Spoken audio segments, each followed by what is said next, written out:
Oh man. Welcome to Good Earners, reviewing The Sopranos. Here on Good Earners, we like to talk about family, finessing, finances, and feelings in the world of Tony Soprano, bringing you a new perspective, a fly perspective, and a black perspective. I need y'all to understand that we have come to reclaim for our people. Oh my God. Grab a chain off the door. Man, yeah, that's what we came to do, man. The first and only black soprano podcast, man. I don't know if you guys knew that, but if you're this far in, you should already know that. But if you don't, welcome. Man, it's good. How y'all doing, fellas? Doing all right. Can't complain, man. Cannot complain. Doing all right, man. Entertaining episode, I'm assuming. University. Sopranos podcast with a bunch of Moulians. Moulians. Love doing this with the Moolies. Yes. Who you, Shaft? Yeah. Yeah, man. Shaft. Hey, yeah. Good luck listening if you don't speak Swahili. Right. Oh, man. Hey, man, super racist. Callbacks. We get a little bit more of that in this episode. Speaking of episodes, Spike Lou, what episode are we reviewing today? Today we are interviewing episodes. Interviewing. We're reviewing. Let me get in the bag here. We're reviewing episode 6 of season 3, titled University.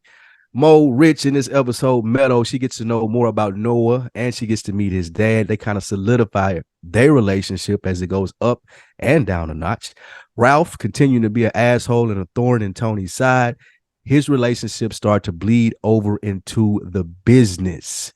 This is episode 6, season 3, titled University. Yes, sir. And we are back in the saddle. We open up with the first scene at the Bada Bing. They look like they were about to go into a montage, but they're kind of just doing a little camera panning. Tony, Seal, and Georgie are having a conversation about nicknames, and we get a lot of topless action this week, especially just starting this episode off. We meet a character here, Tracy, and she walks over and she's telling Tony that she took her son to the doctor and she tries to offer him this bread, and he's pretty much like, no, I'm good. I don't need it. Spike, just this opening right here, getting all of this type of action that's happening. They're getting right to it. What you feeling about this opening scene? This was the first time we met Tracy, right? Yes. Grand opening, grand closing. Grand opening, grand closing. It was odd. It was odd. Somebody baking bread, bringing it to the strip club. Like, it automatically had your antennas up as a Sopranos viewer. Okay, like, what's her angle? Why is this interaction even happening? As we continue to watch the episode, we see why. But as a Sopranos viewer, just knowing this world, we 3 seasons, 6 episodes in, you see her and she trying to give some banana bread to Tony or whatever, and even Seal gets involved. You see it, or at least in my eyes, okay, something's going to happen with her. She's going to be a larger figure. Something's up. What's up?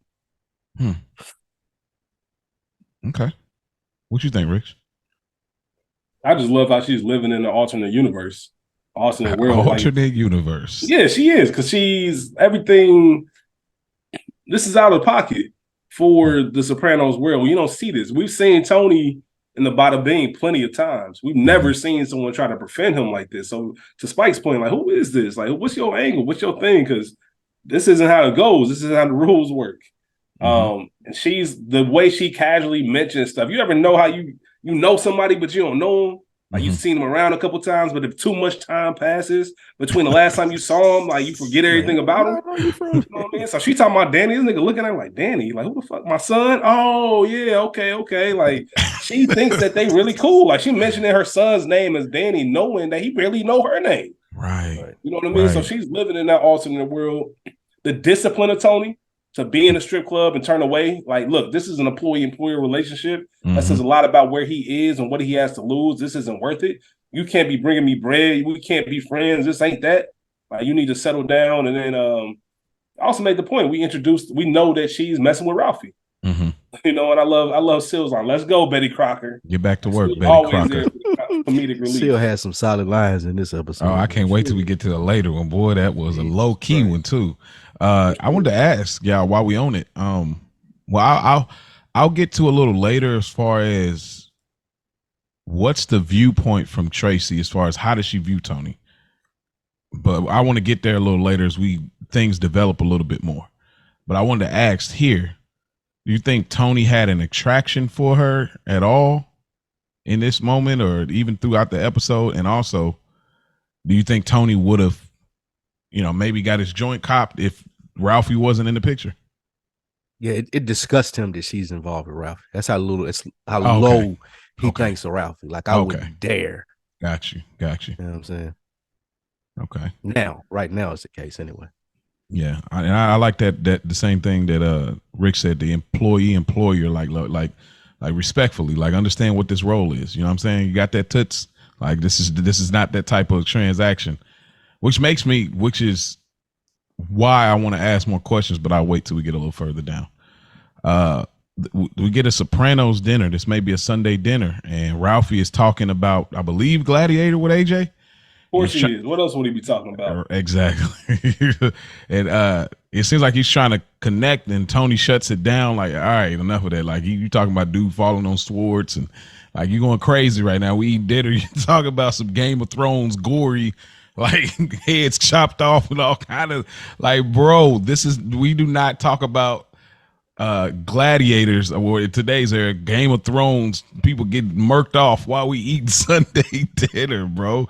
Like, there's plenty of other television to talk about. So it's just funny because it kind of seems like a callback to when they were at the barbecue and he's like, hey, watch your mouth in front of my kid. So it's like, again, Ralphie's back to the junk mouth, so to speak, just letting it all come out. You know what I mean? But we see Jackie Jr. pops up for a second. He gets out of here. What did y'all think about this scene, man? There's a lot of little funny things in this scene. First thing that jumps out to me is just how funny it is to see Ralphie and AJ kind of be like, that's the type of behavior you would expect from AJ's friend that came over for dinner. Like, them laughing back and forth, bullshitting about Gladiator, like just getting a kick out of it. Like, you a grown man. It's kind of like if AJ had that in him and he was a part of that life, that thing of theirs, like he grew up to be Ralphie.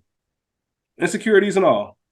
I can see that. Like, I can see Ralphie a little bit off the rocker, which we come to see, but just it just made perfect sense as you know about Ralphie's character, how unserious he is, how much he just annoys everybody by simply existing and breathing. Like, every decision he makes just pisses you off. It kind of reminds me of that a lot. And then, like you said, Jackie Jr. coming in, just disregard for Ralphie. No holler for him. Yeah, he's still with Dino as well. Jackie Jr. is still in that life, even though Tony's telling him. That disgusted Tony. Tony was so disgusted. Like, keep him outside. Another time. I grab him and play. Yeah, another time. Yeah, never. I wish he would come in and try to eat my food. Man, I'm dead. Just let you know, Fresh Prince of New Jersey, he's still at it. This was a good idea from what Rich said. It shows how much of a pain in the ass that Ralphie is, not just to Tony, like just his existence, period. Like, there's no one that he doesn't annoy. And they did a great job throughout the rest of the episode, just really pinning the tail on the head. Like, this dude is a dipshit. Like, you do not want to be around him. It ain't motherfuckers that really enjoy him. Probably the only reason that he is around because he's able to make so much money. And I'm glad that they established that really early, because otherwise, like Rich said, he annoys everybody. I don't even know what my girl, Jackie, Rosalie? What's her name? Rosalie. What's she? Rosalie, yeah. She just needs somebody. She needs somebody in her life. She's lonely, and I do want to say this too, Mo.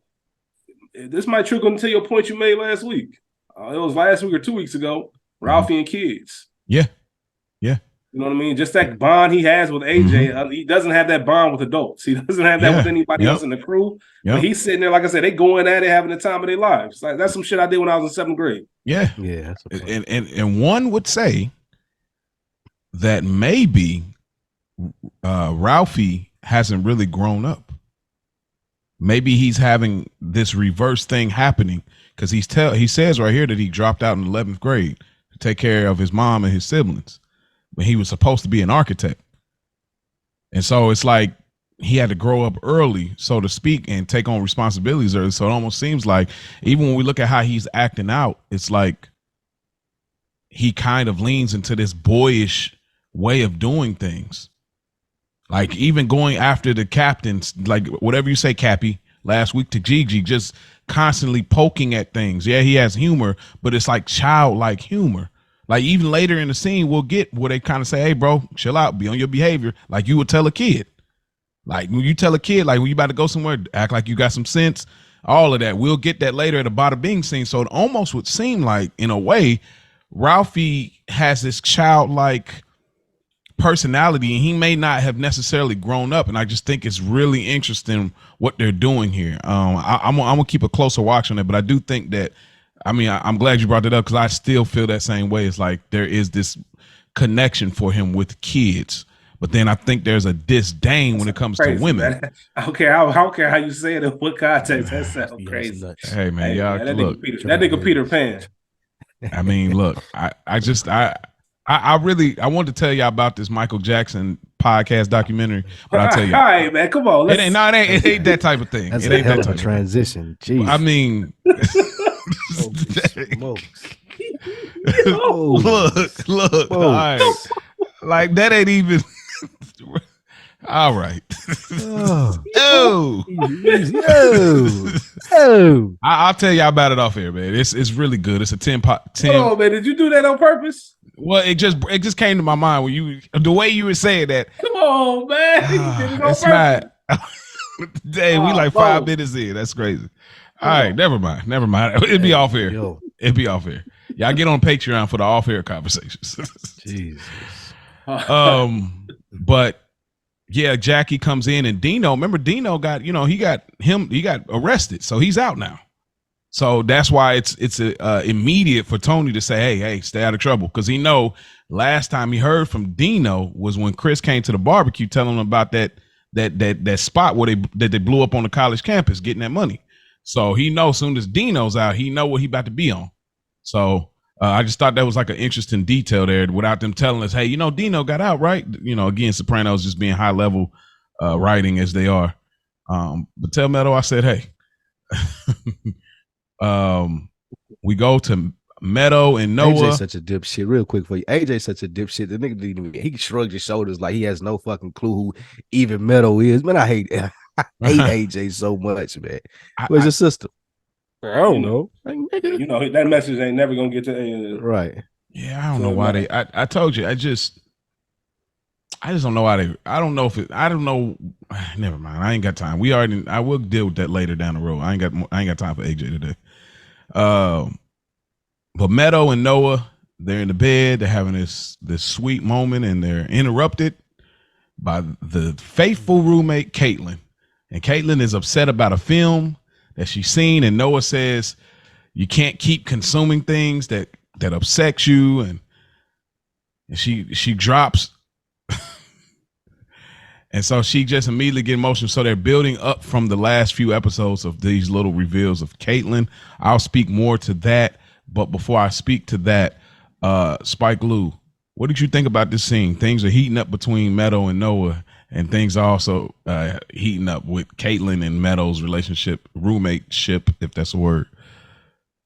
Did y'all experience this in college? Did y'all stay on campus? Yes, I stayed on campus. A random roommate, or was it somebody else? I knew. Yeah, I had a random roommate. Yeah. Nah, really? Me and my roommate been. Our moms were friends, so we were friends before we were born. Okay, so somebody you knew. Yeah, so mom was. I had random. Me and my. Yeah. Is this realistic, Mo?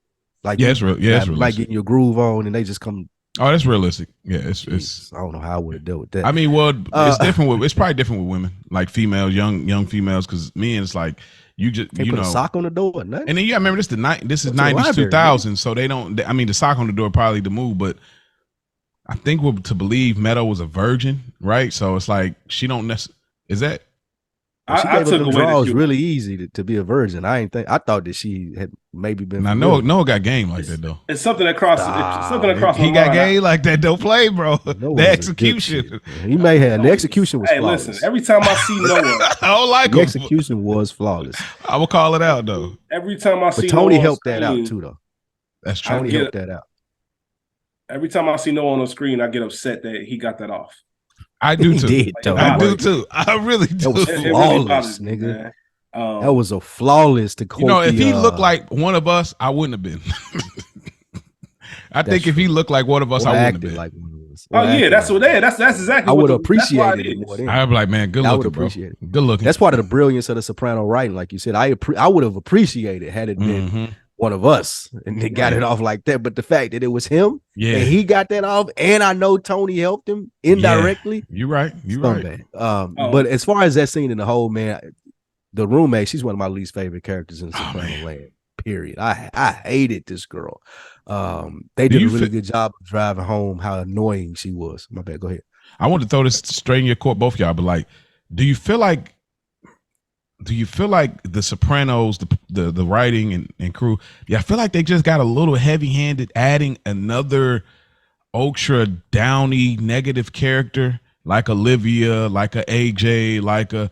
Do y'all feel like they just got a little heavy-handed adding Caitlyn to that same tribe? I think that The Sopranos does a really good job of making characters avatars. I've said this in episodes past. I really think Caitlyn was an avatar for the conversation around mental health. Even though this show kind of focuses on that with Tony, this is that side of it. Maybe a younger generation. Obviously, this is a very heavy metal storyline. So we have to see parts of her life and the things she's dealing with. But people of this generation, while they were in college, you know, they might be going through that small town America and big city. Like, that's very relatable. Not for me, but I've seen it happen to people. Yeah. But I think this is 2001, so we're not even in the same atmosphere as where mental health discussions are today. But just the overall character of, I really want to help this person, but I don't know how. Like, I feel bad, but this person is annoying as shit. Like, this person doesn't recognize the issues that she's causing herself. She doesn't have enough wherewithal to get some help. Like, I'm trying to balance the line of being a good human being, but also doing the best for myself. I think if we're having an honest conversation, a lot of people feel that way when it comes to those type of combos, especially back then, this early on. So I think that was her purpose overall versus just being one of those characters. We don't spend a lot of time with her. And every time we do, we don't feel anything different about her than what we already know. You know what I mean? We expect her to do some wild shit or some, I don't mean to make light of mental health, but some off the wall shit because of her condition. So I kind of look at it like that. And also, Spike, there was always communication when there was action going down. Always time to go down. Okay, I got something coming through. My nigga, 3 to 5. Like, you know what I'm saying? I'm go to the library. Oh, it was phones went around, but there was definitely. But that's what I'm saying. We could text though. Like, that's the difference. It's like text. It was always always. What you doing? They always sending that. What you doing? Where you at? What time you gonna be back at the room? Yeah. 2001 is so different, man. It is. Yeah, 2001 is a little different. I don't know what I'm gonna see. They had cell phones and shit. They had cell phones in 01. Yeah, we had cell phones my senior year. Probably wasn't texting. Nah, we weren't texting. But probably a phone call, voicemail, maybe. I don't know. That's a good question. Yeah. It was like the little phones you can play Snake on, the little Nokia. Yeah, the little them was popping. Them were popping in 2001. Stay charged for 4 days. Facts, nigga. And it was like $50 for the month. Oh, like, man, nigga, come on. No extra shit, nigga. Like all you talk, all you want, nigga. $50 a month. It was cricket. That shit hit. I pay that now, bro. Like, that service. What kind of phone you got? I got a BlackBerry, don't you? The BlackBerry. Hey, Mo told us he didn't have Wi-Fi at work. That makes sense for that phone plan. You ain't even got to worry about too much. I mean, hey, look, I got bigger fish to fry. No, that's right. Feel that. Nah, but I like exactly what you're saying, Rich. They do utilize this. Now I'll go into it a little bit more in the later scene with her, like where she's kind of shocked. We get the idea of this sheltered lifestyle, and this is a real reaction to a person that never been exposed to things. But we'll get there. We're not at that point, but I did want to say at this very moment, she says a line that is a bar, and she says that, like, why is other people's pain a source of amusement? And that's literally what Sopranos is. Man, David Chase, that is if that ain't a David Chaseism, like, that's his whole thing, is like, jokes on y'all. Those that are watching, this is joke is on y'all. You look at what y'all watching. She literally is like David Chase got inside of her and spoke through her just to let y'all know. But again, we don't like her, so it may get overlooked. But if you get past her characteristics and listen to what she just said, it's like, bro, that is literally us. And I'm gonna have a conversation about that. That'll be another off air about that type of thing. I'm starting to realize where certain things I'm just not as comfortable with no more. It's because it's kind of in that vein. Like, it's like, wow, you know what? That is kind of, I don't know. You know what I mean? But yeah, interesting thing nonetheless. But Meadow goes to, she says she's going to the library and she takes the knife, which is an interesting correlation to season 1 when her friend was on the soccer team and she cut herself. So, you know, obviously from the coach being way out of line and, you know, having sex with a minor or whatnot. So she grabs the knife and a pillow. She said she go in the library but took her pillow. I was weak. She took the pillows? Yeah, she took the pillow, man. Caitlin funny. Oh yeah, we definitely do that. Like, but like this very accurate though. I'll talk a little bit more about those type of things about my roommate in college because I had a white dude. He was like a hippie. And yeah, that was an interesting experience. Anything else y'all want to add to this Meadow and Noah scene before we keep moving though? The Meadow and Noah or the Meadow and Well, Caitlin? I mean, I'm sorry, Meadow, Noah, and Caitlin scene before we go to the Noah and Meadow. Hey, yeah, I definitely got some shit to add about Meadow and Noah. All right, let's go to it then. What you got to add to Noah and Meadow again? And Noah makes the point that they are from Jersey and New York and they're used to crime versus her being from Oklahoma. Well, he from Cali, right? I don't know if what you saying, Spike? I thought he was from. Never mind, it didn't matter. Nah, he from LA. Old girl from Oklahoma, Caitlin. Oh, he's from LA? Yeah, he's from LA. Huh. Remember they talked about it. Remember when we first met Noah, he was talking about how he's from LA and his parents is in the business. And then this episode, his dad had to fly from LA to New York to meet with Dick Wolf. Mm-hmm. So yeah, she's from Oklahoma. Caitlin's from Oklahoma. He's from LA and Jersey. Because he even mentioned it too, like her being from there, but us from these two cities. Blah blah blah. Right. Mm-hmm. I'm not like most guys is probably the biggest lie, the most used lie ever told, man. That shit gets me weak every time. What is it? Nah, I just said it. I'm not like most guys. Oh, I'm not. You said it's just so free flowing. I didn't even catch it. Like you're. Yeah, I'm not. I'm not more. When she. You know what the number one lie is though. Before that. What's that? I had a dream that I said you was in my dream last night. Like I seen bro. I can't tell you how many times, dog, you did not have a dream of this woman. You trying to test the waters to see how she go feel if you say that. Then you be like, I don't know, the dream was crazy. If she ain't feeling, if she is, you start adding to this fake, bro. I can't even tell you. Anyway, got that off several times. Oh man, bro, I can't even. I can't even. I don't have the imagination for that. They be hitting you with that too. I mentioned it before. He said what? I had a dream about you, Mo. Oh, hey, I embrace like, all word. That. And they be like, yeah, you was at Burger King, niggas.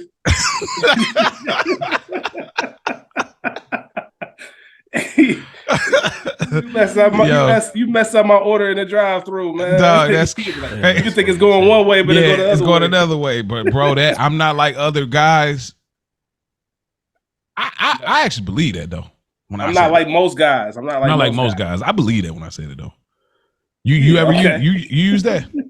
Or was you lying? You knew you was lying. Spike, did you know you was lying? Did you say that? Nah, or do you have a Spike? Do y'all have a version of that? Listen, if y'all don't say that, I'm not like most guys, but that don't mean I want to do similar shit. Right, I was gonna say it don't. Okay, that line. The reason that line is so useful because it's useless. It really means nothing. Okay, I'm not like most guys, but I still do similar shit. I think that's why it's so effective. But that ain't.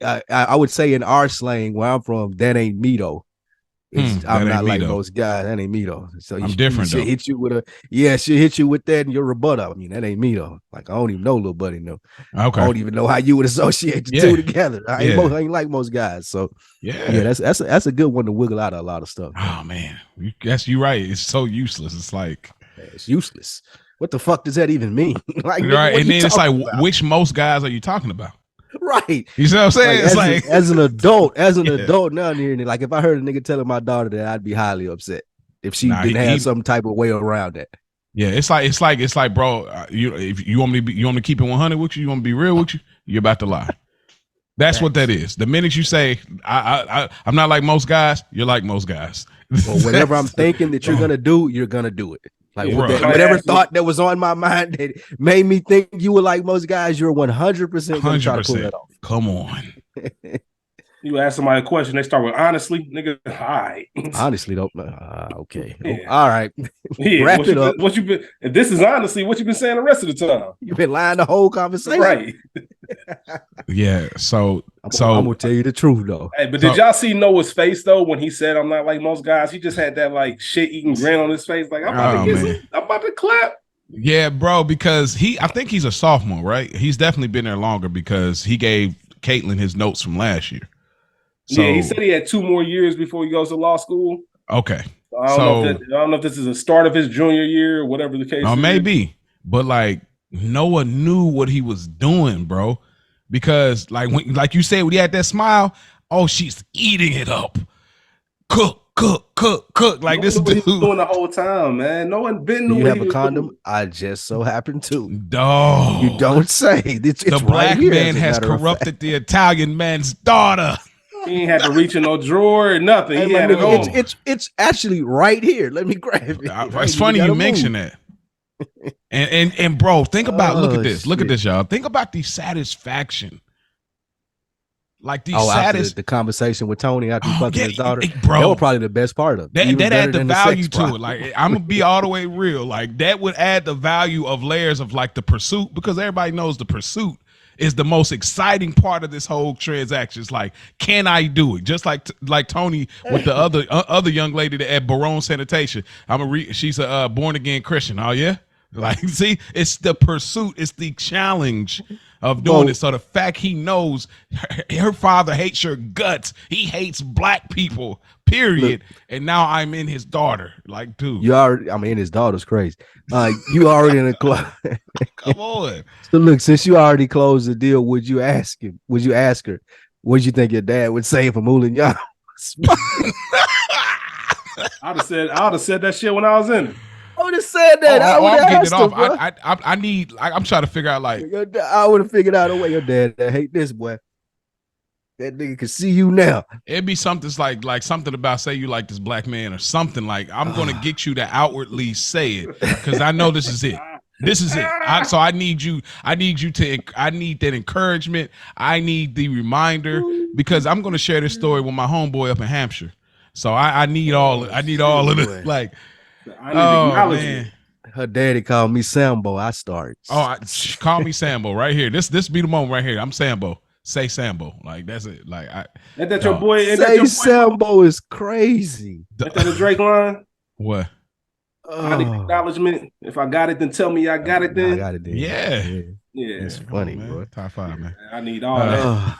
Let me know. I need to tell your pops. I'd have pulled a jar. Y'all ever seen Jarhead? No, the Army movie though. Hall, Jamie Foxx. I ain't never seen it. Oh yeah, I have seen that with Jamie Foxx in it. Yeah, man. I pull a Jarhead. For those who have seen it, I pull a Jarhead. I'll be sending the tape to Tony Crib. Wow. Yeah, man. You gonna see all this, bro. The voice recording or something on one of them old. Yeah, one of them. Something gonna have something, bro. You gonna I don't know how to get off because I mean he's a mob guy, so I don't know. I would have to. Nah, you're right. But then again, his dad is an entertainer lawyer, so I don't think Tony ain't gonna whack him because his dad is an entertainment lawyer. So he got some clout. Like you can't just clean that up like that, bro. Yeah, it ain't worth trying. It ain't worth trying. I respect Tony Gangster. Yeah, because I done been to his crib. Like this nigga really don't like me. Like, he was upfront about it. Like ain't no. Man, that's crazy. I guess that's why they didn't have a dude like us that did it because we would have done it. Noah did it again. That nigga plan was flawless, bro. And like the way he leaned into flawless, bro. Let me tell you, like the excuses he hit her with, the fake Caitlyn care, dude. Like that package, the I fake care about your roommate. Oh my, I'm really concerned with that nigga. He was in his bag, bro. That's brilliant. He was in his bag, boy. Oh man, you've been planning this all day. I've been planning it all week. I've been planning it all week, nigga. Like, bro. soon as I saw you come on campus, as soon as I saw you on campus, I knew that, he made that plan out when he was walking out when Tony told him to get his shit and get out. He made that plan then. Nigga. Oh yeah, I like shiz and I want shiz. Like that was as Rick would say. It's like that was Susie says like, oh yeah, I gotta have that. Like I almost feel like he was breaking that code from Thin Line Between Love and Hate. He probably told her he loved her off air or something. Just like, oh okay, because especially when she get to Carmela later, but we'll get there. Anyway, we'll talk a little bit more about young Noah's playing here, but that's time number one. But I always thought we got an indication that she was a virgin, but I'm not quite sure we did. But me and you both said we felt that she was. Spike, do you feel that way too? Because I don't. Okay, what do you think? I never got that. I think she was mad at her dad, so she kind of went easy as far as making him work for it. Okay, but I didn't get virgin from it. It seemed like she had done it before because she did give it up so easy as well. So I don't really, now that y'all say that, I hadn't ever thought that until y'all said that. I thought maybe there would have been mentioned verbally or something of that nature that she would have said it. But y'all may be right. Yeah, I'm not sure. Y'all may be right, but it just seemed like she had done that before. And just like a little spoiler alert, like how she was acting with Jackie, like she went that easy with Jackie. It seems like she kind of picks and chooses her spot. He was mad about that shit too.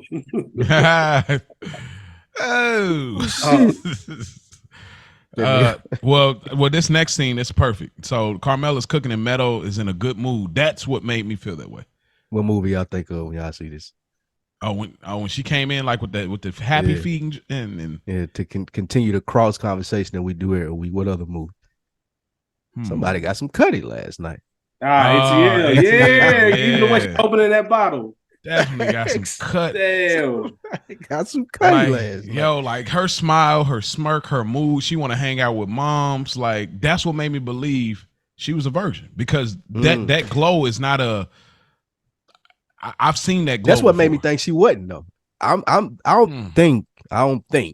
Been a long time, but I don't think that virgins get that much satisfaction from sex. It seemed like this. No, you're right. I think you're right. I've heard done this before, and like now she's chipper mood. This is for somebody that knew what they was doing. Well, the reason I feel otherwise is because I think it's not the satisfaction; it's the womanliness that you feel after. Like it's the processing of, oh, I'm a woman now. I didn't embrace this transaction. I'm gonna do it again. You know what I'm saying? Like I feel like it's more because I can speak to myself. Like I remember my demeanor was different after that first time. I was like, wow, bro. Oh, had an S on his chest. Boy. I'm like, yo, I'm doing things, buddy. Talk to me nice. You know what I'm saying? I'm talking to me like I'm right now, regular nigga, bro. I just smashed the chick. Hey, you a wild dude, man. I'm rookie of the year, Chris Paul, dog. For real. Oh my god, that's funny. No, but that's what made me think that because she had her. I mean, 3 seasons of bad mood Meadow, and then this moment, all of a sudden, you had to be a virgin, dates with Carmela. I'm ready to go out. She playing this shit a year in advance, bro. That's what I'm saying. That's surprised Carmela didn't pick up on it. I always thought she did. I think she did. Oh, really? I thought she did. Nah, I think she picked up that bed conversation. Nah, she definitely, because it was right there. That would mean that was, if she missed that, then she would have been out of here. But this one, she looked at her and told her like, "Yo, what's up with you?" Same way, Uncle George. Like, why y'all so happy? Like, what's going on? Like, what's going on? Y'all are unusually, you know what I mean? Meadow was unusually like chipper and bright. Like, she knows her daughter. What's going on with you? And Carmela knows, like, going to college. This Noah dude still around. You up here grinning. I don't know, maybe exactly, but I know something's up. Something up. Yeah. And then Tony comes in and she speaks to him, so that even speaks volumes. Like she wasn't, the other time she called, is mom home? Is mom home? Like she wasn't even trying to talk to him or whatever. And even the last conversation about, a black person stealing her bike, wire cutters and, but her actually speaking to Tony was a big step. So this speaks volumes. Like it crossed the barrier of it. So that's why I don't think necessarily young Noah put it down more so than it's the virginity thing. But y'all let us know, man. goodearnerpod@gmail.com, man. Y'all can hit us up there. If y'all can give some legitimate reasoning why, if y'all think she wasn't or was a virgin. I just think it's an interesting unanswered question that Sopranos does a great job at. Why do y'all think that, real quick, I'm sorry. Yeah. Why y'all think Tony didn't have any empathy for the roommate? Like he usually, when people going through mental stuff, he kind of has some type of sympathy for them. Yeah. And with this, it was straight dismissed, like nothing a straight jacket wouldn't cure. Like, what do you think that was? Why he didn't have any empathy for her? Because usually he does. Anybody that got some kind of mental stuff going on, whether it's directly or indirectly, he kind of feels sorry for him some sort of way. I think. I think he probably, you know what? I don't know if I've ever thought about that. It might be a generational thing. Like you at New York University. Yeah. Or Columbia, excuse me. You at Columbia University, Ivy League school. What you got to be, what you pulling your hair out for? Like this is, yeah. Like even though he's going through it, he just doesn't, like my generation went through it, so you don't have to. So what are you even upset about? I was just wondering. That just struck me. I think Tony faking it. I never thought about it. I think Tony faking it. Meaning? Yeah, there might be a mask because Noah's been brought up like 2 or 3 times already in the past 20 seconds. The trigger. Oh, and he mad at the Noah shit. Yeah, so he's taking it out on. He trying to seem not racist right now in front of her, but I think he does care. Because he even cared last episode with Officer Leon. We talked about like you know what, Shaft over here. Shaft over here. Like you know what, forget it. But I think when he found out, like okay, he had some mental. He's like, dang, for real, like. There's a community that he's connected to, but he can't be because of who he is and what he's connected to on this side of that thing of theirs. So, but I think he does care, but I just think that like Rich said and you said, it's like the energy towards no, he kind of throws it on the roommate, but I definitely think he cares. But she ends up walking off. Tony wants a gold star. He wants a smiley face sticker for not mentioning the Moulion. Try to bait me. Right, try to bait me, but see, I didn't say nothing. Like, bro, Tony, let it go. You have business with blacks. Like, let it go, bro. Like, he's just riding the wave so crazy. He's just so petty. Like, I don't even think he cares this much. He's just egotistical, dude. Like, you don't care that much about black people. You know, they get like, come on, like. But anyways, I digress. We back at the Bada Bing. Georgie's working the door. He says right now, Georgie got the best job in the world. Okay, Georgie, hustle. Yo. That's a pretty good gig. Y'all right think that's a good? Thank you. I'm signing up for that every night. Oh yeah, that the $50 joint and yeah, bro. $50 in the neck dinner. And I get a blow job. $50 in the neck dinner. 50 a neck. Yeah, man, come on. 106 a neck. Boy, that nigga had a system worked out, man. He didn't flinch when he told her, "Look, yo, imagine the conversation with Silvio. It's like, yo, hey, Sil, like, I work the door, but can I work my own deal out? Like, I was thinking, like, maybe Sil don't know that's going on. Sil don't know that's good. That's straight on the humble. They ain't. Oh, that's straight on the humble. They just gave. Like, okay, they gave. They don't know that's going on. Yo, but Georgie, Sil wouldn't let him pull that shit off. Yeah, that's crazy. Like the girls just ain't saying nothing so they can make more money. Seal depending on him to keep the riffraff out of there. And he like, all right, well, I got a little pull to keep the riffraff out of here. I'm gonna get some head from the other chicks. That's me. I mean, I used to know a security guard. He was on that. That's real. Yeah, that's how it go. This is any security, and that's not even just like strip clubs. You can work. It ain't just clubs, anything. Like clubs. You know what I mean? Security guards. I done slip some money to get in and do all this and that. Like, I ain't even gonna hold you, the big dog. It's gonna be 100 to get through here, and then you got to go pay at the door. Like it's gonna be 100 to get through here, man. You got this. They'll make up some bullshit, and you got to go with it. Like you ain't gonna like what else you gonna do? Yeah, you're right, man. You're right. But yeah, like Georgie's a big dude, so they ain't about to just ain't buck. So yeah, but he tell her what's up. This the VIP section. You know, this is where the big players is, which is mostly Soprano crew and then some of the high rollers that come to the Bada Bing. Very interesting setup. I wonder if this is where if Seal makes more money here than he does on like the actual floor. I was thinking about that. I don't know, but what you mean? What like because from the VIP room? Yeah. He probably get a percentage off what they make. They got to pay him out every night. Okay. So if you had access to that room, you probably had to pay a little more that night. Boy, they have to do a lot of work, man. These women had to do a lot of work because if you go in, Georgie say $50 in a blow, then you got to work these dudes. And I mean, imagine like these guys, they only gonna, they gonna get off once, and that's about it. And it's only so many guys in here, so many of y'all, and there's too many of y'all in here. You know what I mean? So you got to do a lot of work. It's a lot of work, man. This is I'm sorry, it's a lot of work.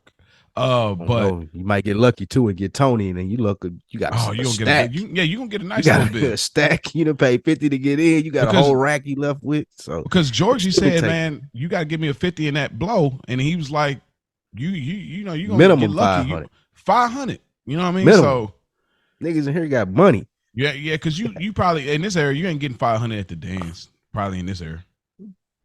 In 2001, you think? In 2001? Yeah, in this type of club. Nah, because niggas wasn't making it rain yet. So, okay, yeah. All right.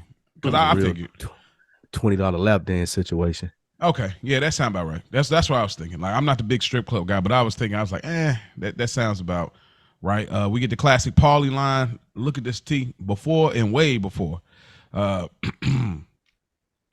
love Tony reaction, bro. Like I don't give a fuck about none of you. Hear Tony? Yeah, man. Before and after, I'm on a mission, brother. Yeah, man. Let me show you what a horse bit me. It's crazy. Show you where a horse bit, man. That guy's crazy. That shit's wild. It is. Damn, that's funny. So he ends up going and getting his personal room. He's going to get his weasel greased.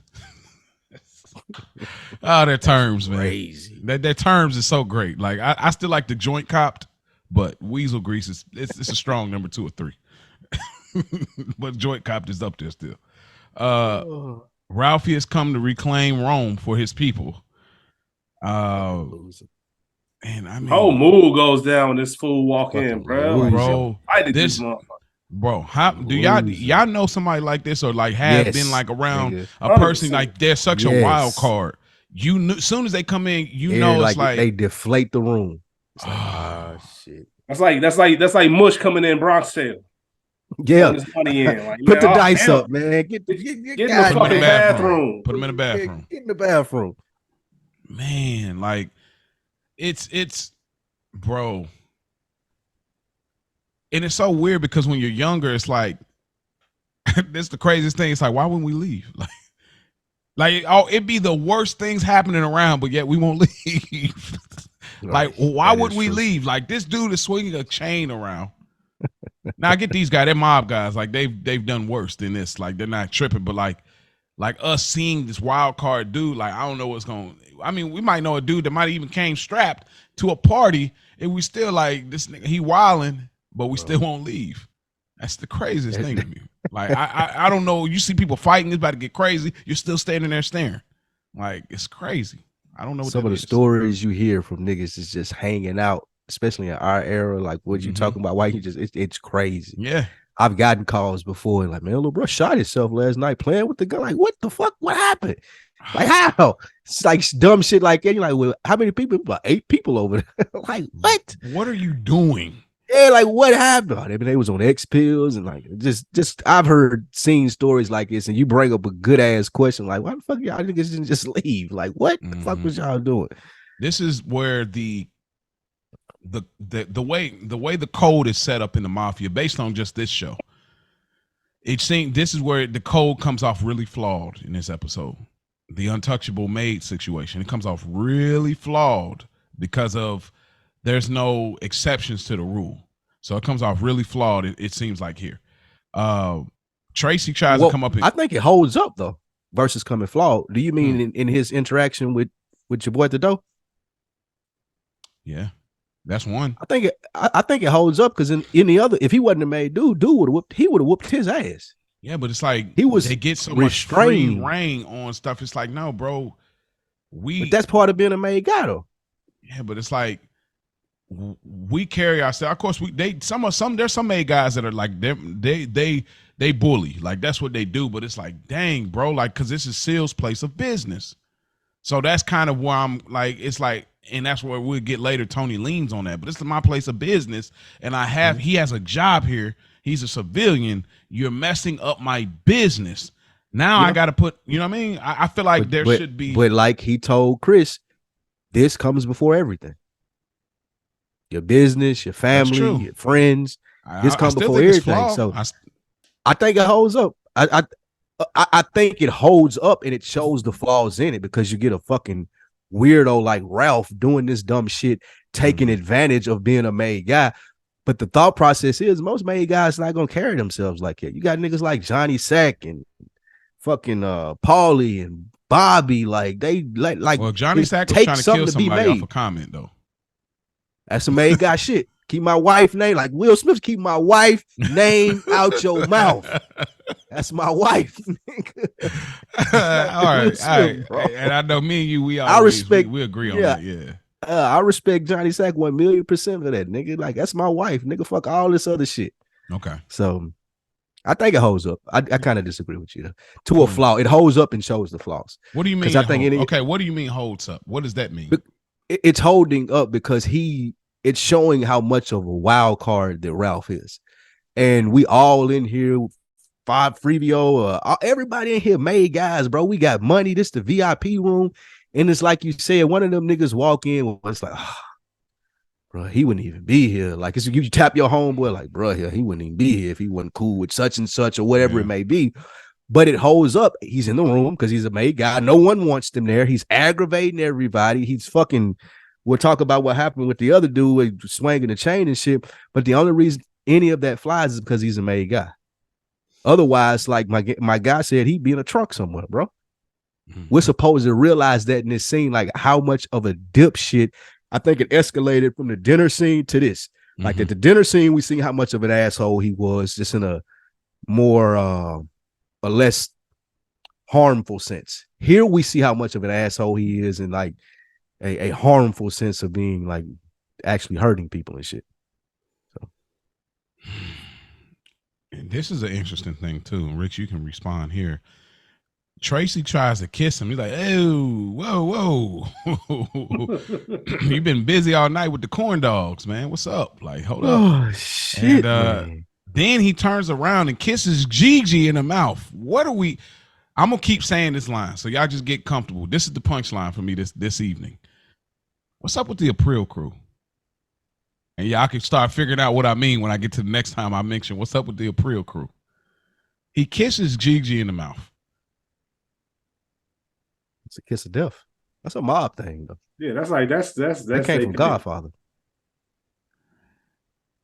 Yeah, but that was his brother. I wouldn't do it. Like, that was his brother, though. I can't explain it because I wouldn't do it. Like, you know, I wouldn't do it. But kiss on the cheek. It has.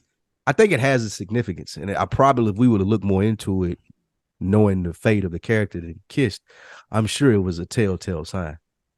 I'm sure this was like a sign or an indication for things to come, just like the kiss was in The Godfather.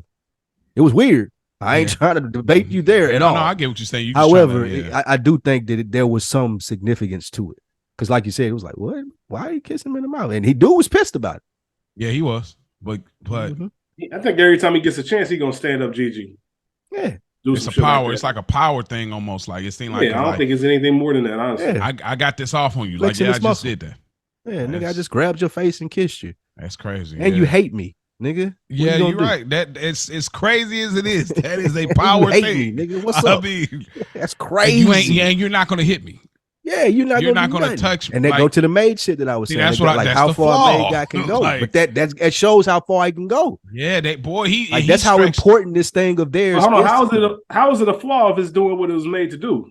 No, that's the problem because it's now. You said you get away with too much shit. Yeah, you get away with too much. There's no exceptions to it. It's like, okay, you crossing the line of this made thing. We need fine print, is what I think. It based on that. I mean, again, we're not mob guys. We're black guys, so we don't know nothing about it. But we'll just build this based on the Sopranos show. And based on the Sopranos show, it's like there should be a fine print. It was like, unless these things were to happen. That is a really good point.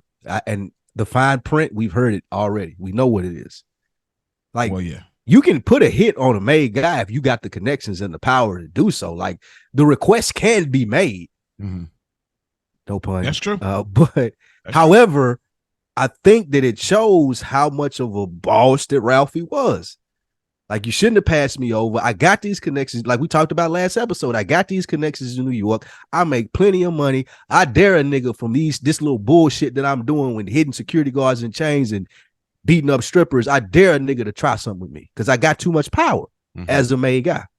Yeah, man. Most organizations like that. Once you win, you win. Yeah. If the rules are already set, once you win, you win. Let's take it to a sports thing. Reggie Bush got his Heisman taken away. Like, he's not a part of that fraternity anymore, but OJ is. And they wrong. They need to give my man he told the whole story about it and they still ain't gave it back. That's crazy. Yeah, but OJ never got any kind of issue because he was found not guilty. So people were probably saying the same thing, like, y'all need to take him out, remove him. I'm in. I've been in for years. Like, you can't just take me out because I did some shit you don't like. That's how it is with the May thing. And it's crazy because Ralph is probably the loudest and most popular soldier. Most he's popular a soldier. too. I wouldn't say popular. He's probably the loudest. I mean, least people know his name. Like, I ain't say he's liked. The least popular. I ain't say liked. I said popular. That's fair. You know what I'm saying? Yeah, because he's not capo. He's made like the rest of them, but he's not capo. He don't have no crew. And his name ring bells around the glorified crew. But does it count if they're ringing bells for the wrong shit? I mean, it counts. But so we really talking about riding that made like, ticket though. When people meet Ralphie for the first time, I'm like, oh, this that dipshit motherfucker. Like, not because this Ralphie. Like, this is it ain't the same type of reverence you get when you meet like a Tony. You know what I mean? Now, let me ask y'all this before we move on, because I believe that this is Ralphie again. That's that childlike thing. The immaturity is coming out. That kid thing is coming out. It's like, oh, I didn't get to get made because of these things. Oh, I'm pouting. I'm fussing. I'm making an issue. Let me ask y'all, do y'all think Ralphie is ignorant in this, where he's literally like a wild card, like he just locked into a weird space? Like, we know later about some things that he indulged in that he says this is the reason I did these things, versus no, he's very intentional. I know exactly what I'm doing. I'm playing stupid with y'all. Yeah. No, he intentional. Okay. Very intentional. Okay. This shit ain't no joke. And Paulie don't go for it either. Paulie the only motherfucker that's man. Bro, like, just make one wrong move, nigga. I don't give a fuck what you like. Bro, please come my way. Please. Like, he was like, please give me a reason, bro, nigga. Please. I think we were made to believe that about Ralphie the first episode we met him. Everything he does is intentional. Yeah. Tony said no more fires. All right, so we're gonna use backs. Like, you smart enough to know I'm gonna take these words and twist them and still do what I want to do to go against what Tony even said to begin with. Like, Ralphie knows what he's doing every single time, and he knows can't nobody touch him. That's crazy. He getting that off. Like, he milking the heck out of that, and then Tony's trying to get off. Tony's working very hard to try to get off, and it's not happening, bro. None of this shit. I can't do it because I got to be boss right now. This man is a married man. He putting so much, like, I mean, how aggressive can you get?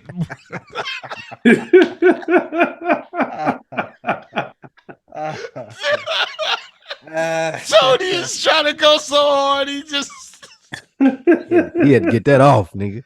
Bro, he's like, sometimes you got to get it off, man. No, you imagine how mad you would be. It's like, bro, I'm already taking a risk by stepping out on Carmella, and you're blowing it for me, man. Ruin it. But Ralphie would have had it would have been a rough day at the office for Ralphie if I was telling you. Oh man, messing up my neck dinner, man. Straight bro, it would have been a rough day at the office. Oh man, I'm sorry. It was just James Gandolfini, man. We know, like, he just looks so frustrated and mad. And anyway, but I guess he sends Ralphie to go take him to the hospital. That's crazy. Georgie, we get a transition. They did a lot of smooth transitions this episode. That's obviously intentional. We get Tracy walking towards the door, and they transition to Meadow walking towards her door, which is the dorm room. And Meadow, pretty much, it's not really much there. Meadow leaves and goes to Noah's room after Caitlin is having this whole focused conversation about death and how she's seeing Meadow get her throat slit. I'm glad there wasn't no premonition, and but yeah, and she goes to Noah's room, and Noah's feeling a little more confident. He's still trying to play this like this caring guy, like, oh, I hope she's okay. Yeah, you know, maybe we should take her out for her birthday. Like, oh man, I mean, she made this so easy for dog, bro. Like right before, this is number 2 that he about to go for the second run. And like, she made it so easy for dog. Like, he just like, oh, maybe we should take her out. Like that fake caring for like the friend, like he played the long play and he killed, bro. I can't say, and I don't like Noah. We're not a Noah fan on this Good Earners Reviewing Sopranos podcast. But like, man, and then like with her, she a little more aggressive on the second time, and that tracks. Like normally that first time you figuring it out, second time, all right, I think I got it. And so, yeah. Anything I want to add to that Noah and Meadow scene before we keep moving? Because a lot of scenes kind of go a little faster here. Nah, man. Caitlin just out here wilding. Oh, young Noah got game, boy. Tracy and Tony. Janice calls Tony about the house, and Tracy walks up, brawless. And Tracy shows her teeth. And Silvio, we find out Silvio fronted the money for her braces. And they kind of have a conversation before she gets on the dance floor about her chompers, her teeth. So she's all natural. Come to find out, she just really want to get her teeth fixed. Like she didn't use it on her chest like most of the Bada Bing girls. My nigga said, come to find out. Yeah. Nigga said, come to find out. Well, you know. But I wanted to ask, at this point, does she look at Tony as a father or like a lover? Because this is so interesting to me. Like the way they never really lean more on one or the other side. So what do y'all think? I think she just has an admiration for him because she knows he's the boss. Like she knows he's over all of these guys. I don't really think it's sexual. I don't think it's a fatherly thing. I think it's just like she's looking for affirmation from him. She's looking for, oh, you look great. You did a great job. You're taking care of your son well, because she knows he holds a position of authority. It's unfortunate about how dense she is that she's not getting it though. You would think after the 1 or 2 times when she's like tried to get in and get some affirmation, then he'd be like, bro, I don't even know you. That she would kind of get it. But that's also a great job by David Chase and the writers of just showing us just how, this is gonna sound bad to say, man. Like she wasn't a survivor in this world. She was a little slow, bro. So like this world, it was gonna eat her up one way or the other. And it just so happened to be the way that it did. Yeah. Like she was gonna get ate up out here. Pause. Is it a pause? That really ain't a pause if she getting ate up. I say, is it a pause? I don't think it's a pause. That's press play. That's press play. Yeah, we can go. Press play. After further review, there is no pause on the field. All right. first and 10. Oh man, I'm having fun here, man. Yeah, I think everything Spike said was on point, man. Okay. I don't know. It's just that because I never get the sense like I really want to be with Tony. You know what I mean? She doesn't give that off. It's more so like, even with the chest out. Yeah, almost. Nah, not even with the chest out, because it doesn't even come on set. She genuinely wants to show that man her braces. That's true. She genuinely wants him to see them. She really like went to her kitchen the night before and baked him some date nut bread. Like that's stuff you do. You know, she got the body. If she doesn't want it to fuck or just do something like that, be as Gumar. She really wanted something. It's almost like, you know, your uncle comes to the game. You know what I mean? Telling Uncle to check out my hoop game all year. He came out, I just hit a 3. I'm looking at Unc. Like, does he approve? Thanks. He cheering? Yeah. Like, I don't know. It's kind of that kind of thing.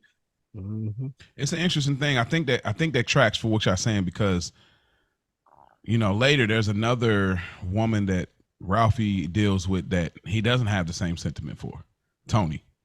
And so it does kind of track here, where it's like, here he's like not on that, but later he's on something else. So it's very interesting. Then he felt like Ralphie was out of his league. Can't do nothing with this. Niggas need a boss. Wow. Here he felt like, oh, this trash. She's not even on my level.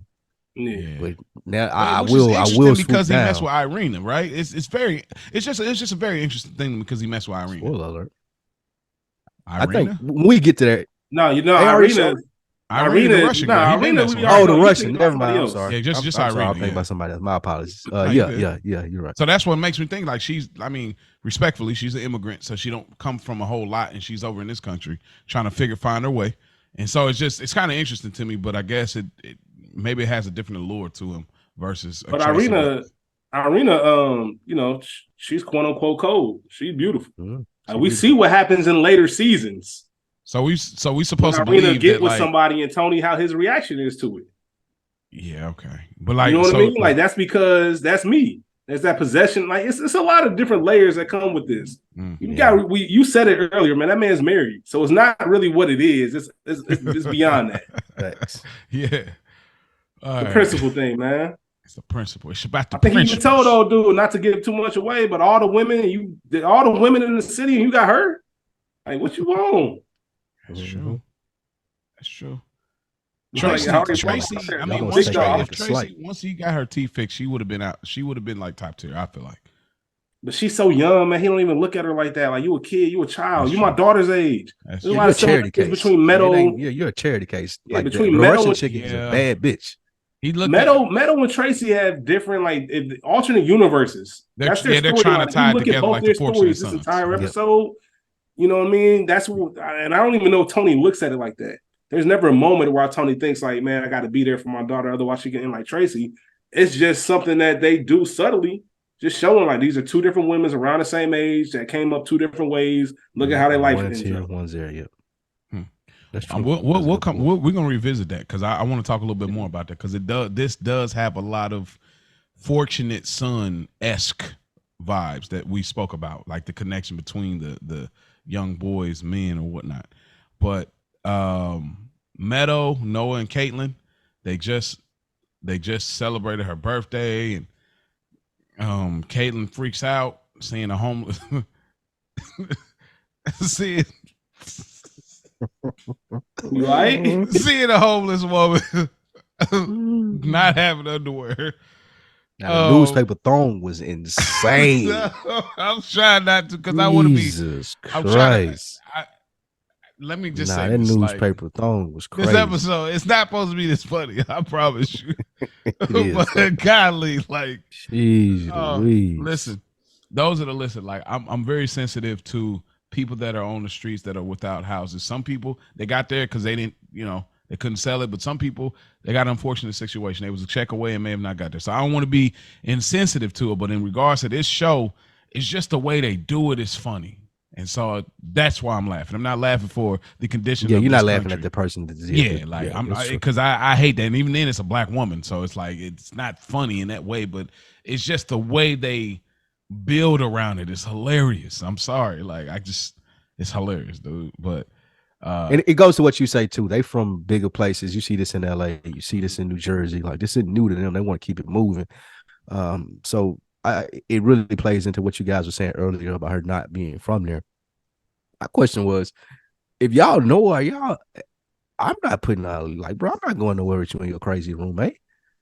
Like, hit me when y'all get done, or I'll holler at you before you go. But there is not a scenario in the history of the world where this bitch already done got on my nerves when I be in the room with you, where I'm going to the movie with her.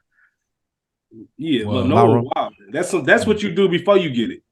Yeah, like I already just that being more to my point, I already done smashed and everything. Like, I ain't going to the movies with y'all. There's a second play. That's what y'all missing. You looking for the threesome? No, not you the think threesome. That'll happen? There's a whole other. We ain't going to a whole other league. That's that. I'll when I get there, I'm gonna see what y'all think. But I think there's a whole nother play. Right. That's the only reason. Because y'all absolutely right. I would say I was originally gonna say I'm really surprised that he's there because it's very evident what his plan was, that this wasn't gonna last long. Mm-hmm. But I want to get y'all opinion on when he might have come to that conclusion. Because I got an idea when it might have come, and it was like it's an off-screen moment. Now that I'm saying that and I'm looking at him dip out after they get back to the room, I'm thinking that was the play in him going. There's actually two plays. I feel like two plays. The play in him going was I'm gonna use. Okay, yeah, it makes sense now that he went. Okay. Yeah, like that's why I was like, this dude was different, bro. He was, man. He a nasty nigga, dude. He real nasty. Nasty. Behavior. Noah's a nasty Noah. Goodness. Nasty Noah. Dog. I didn't think he had it in him. I didn't, but boy, did he hit us, boy. This man with the curly hair, is this Jody? That can't handle his responsibilities as a man? That got my Yvette pregnant? Still live with his mama? Yeah. Nigga, you was a bitch. Right. You was a bitch. We're back at the bada bing. Chris beeper goes off and he complains about working like at 18 hours. He said if it was for that, he could be working at Diddy's. Like they'd hire him. Like they would hire him. Bro, that is a line that's not supposed to be as funny as it is for me. Bro, I was literally spot on too, though. Like, oh man, I was rolling. Like, why are you doing this, Silvio? A day at Denny's, bro. Still as funny as hell this whole episode. He is, man. This is a standout Seal episode. This definitely a standout Seal. Okay, and Ralphie is running a choo-choo, a train with the sheriff. I'm gonna say the line again. What's up with the April crew? I don't know what Ralphie got going on. This is a 5'8", 225 situation. It made me think of that. Up? It made me think of that famous Pimp C interview. You're flexing. That's what I'm saying, bro. What's up with the April crew? What are you on, Ralph? Oh man. It made me anybody like listening who's familiar with the Pimp C interview, him and Bun, you know, we ain't no freaks, we family, man. We don't be in no room running no trains, doing none of that freak shit. That's all I kept thinking about when I watched this scene, man. Cause it's cause look, bro, it all checks out because we'll get some later stuff with Ralph, of course, but like we're gonna get some. So I'm gonna ask again, what's up with the April?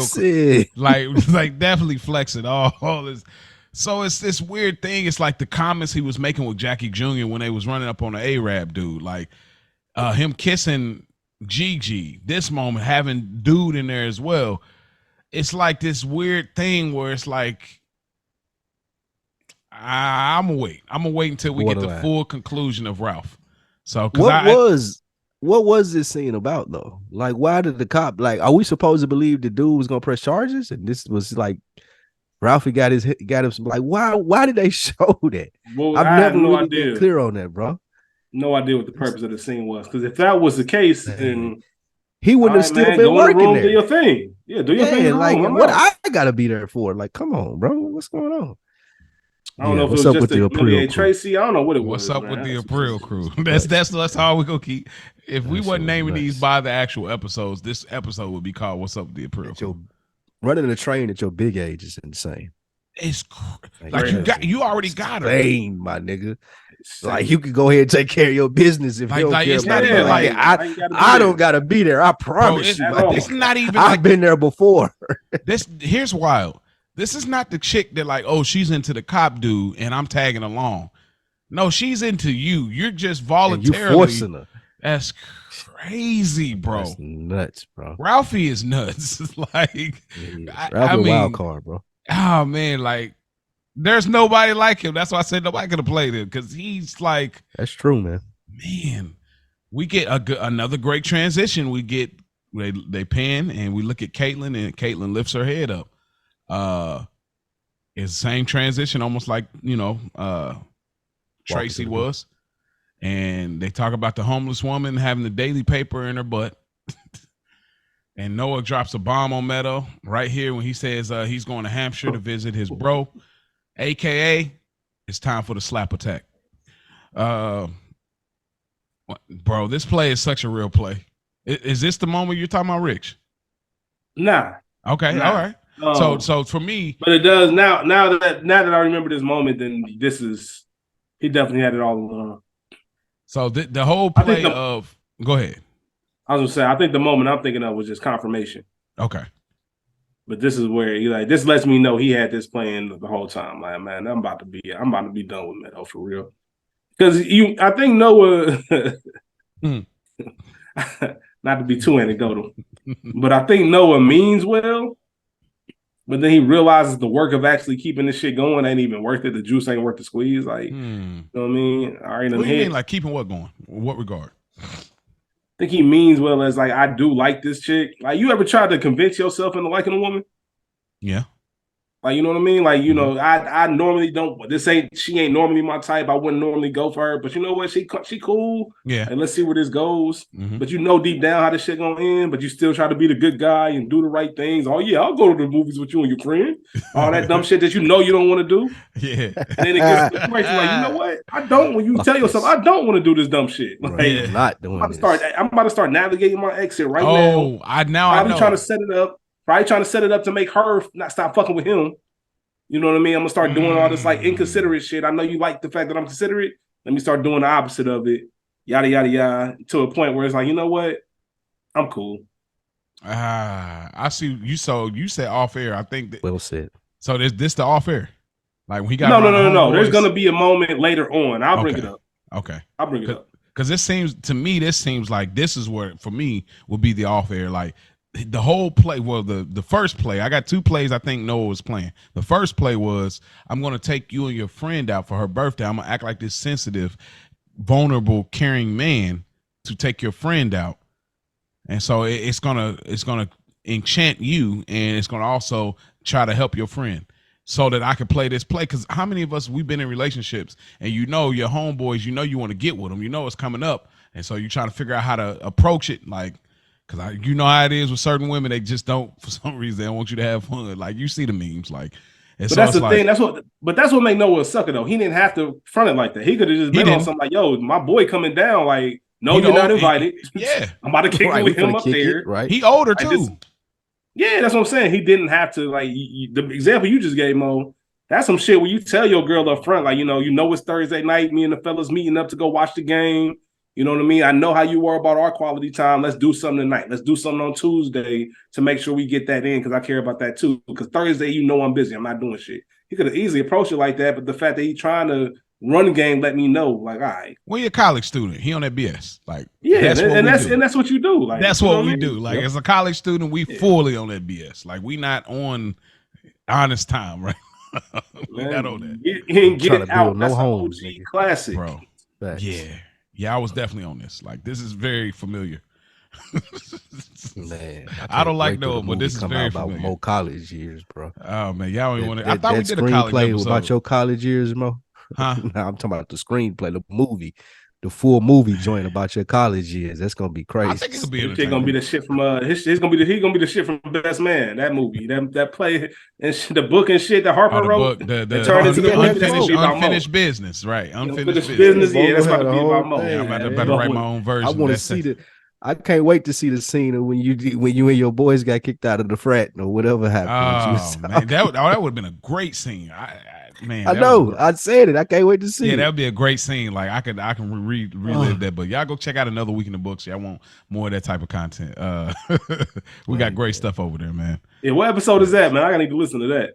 I feel like it was a college episode. It might have been on college years. It was definitely a college episode, bro. Yeah, Mo was in his bag then. Yeah, man. I'm in a fraternity, so that's why it's funny. That's fine, man. You gonna love this a fraternity, bro? Yeah. Which one? A5. Nice. Wow, I got questions, but I'm gonna ask you off air. I got so many questions. Matter of fact, I might bring that up. I gotta wait till you come back on the show. I got so many questions. That's fire to me. I can tell by the way your reaction was. Yeah, bro. I never known nobody in person. Like that's why it's like, oh wow, okay. Oh man.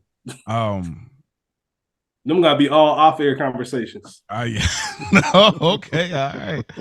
But yeah, so Noah gets this off. He gives her a kiss on the cheek, but Meadow has that Tony gene, so she's picking up something. She's definitely picking up something when he gives her like a kiss on the cheek, like, yo, I'm going up to Hampshire. You know what he about to do? He about to go slamming. He's slamming out there. Like that's what he's doing. This is not new for Noah. You're fresh meat. Like when you come on campus, that's how they look at freshmen. You're fresh meat. He knew what time it was. He already has other things lined up. And so that is what it is. But let me see. We get what we had. The Caitlin's crying, and yeah, we get Meadow go to the crib because Caitlin. Okay, Meadow. Okay, that's what. Okay, gotcha. So Meadow, she left the dorm and she comes home to the crib, and Carmela is asleep, and she Solo. Solo, we should know. Solo, right, which is kind of a normal behavior. Tony's not in the bed. Exactly. And she says that Noah be acting two ways, basically. One moment he's affectionate, the next he's distant. We know exactly what that is, bro. And she pretty much doesn't, she says without saying that, I feel, again, she's lost her virginity. Like, oh, he better, like, basically love me or want to be with me after what happened. But she didn't go into it with Carmela. There is a genius level that they did this episode where Carmela used very few words to pick up what's going on. When she came home that first time, she was smiling. Well, you in a good mood. Oh, this and that. Okay. And Carmela didn't say much. This scene right here, Carmela didn't say much. Hey, you brought it up. And then there's the very final closing scene that we'll see. And Carmela doesn't say much. She doesn't say anything and she picks up. So it's very interesting. Carmela steps into the observation role in this episode with Meadow. So it's a very interesting thing here. But should Carmela have told her what's up, or did she feel like things are good, I'm not gonna push her away? Because, like, do you feel like she should have told her what's up? Like, hey, look. And it's, I mean, maybe Carmela can't even relate because she's been married. She's been with Tony since high school. So I don't know. Maybe she couldn't even relate. You mean told her what's up? What she like, as far as Noah? like me and like boys, like this is a move. Like when they hit it and quit it.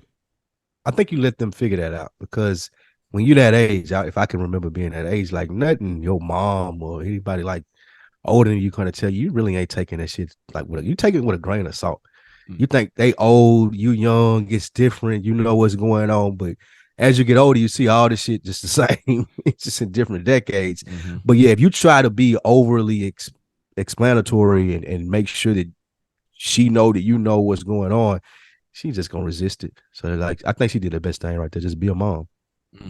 Not to mention, if she did give advice, she doesn't want her to lean one way or another when it comes to somebody like Noah, because she already knows how Tony feels about it. If I give her advice and you fall closer into Noah, then we got to deal with that later. Like, I'd rather just stay out of this completely and let you do your thing. So that double with what Spike just said. Okay.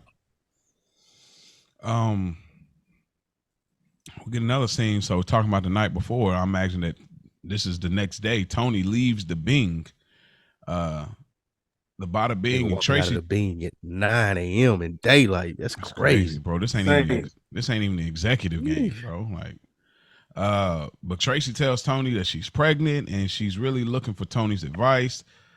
And Tony, in so many words, just says like, hey, you know what I mean? Like, do you really want to bring another Ralphie in this world? I'm gonna leave it there. Before he got there, it's like, why are you even coming to talk to me? Like, I told you, like, why the fuck confused. Are you coming?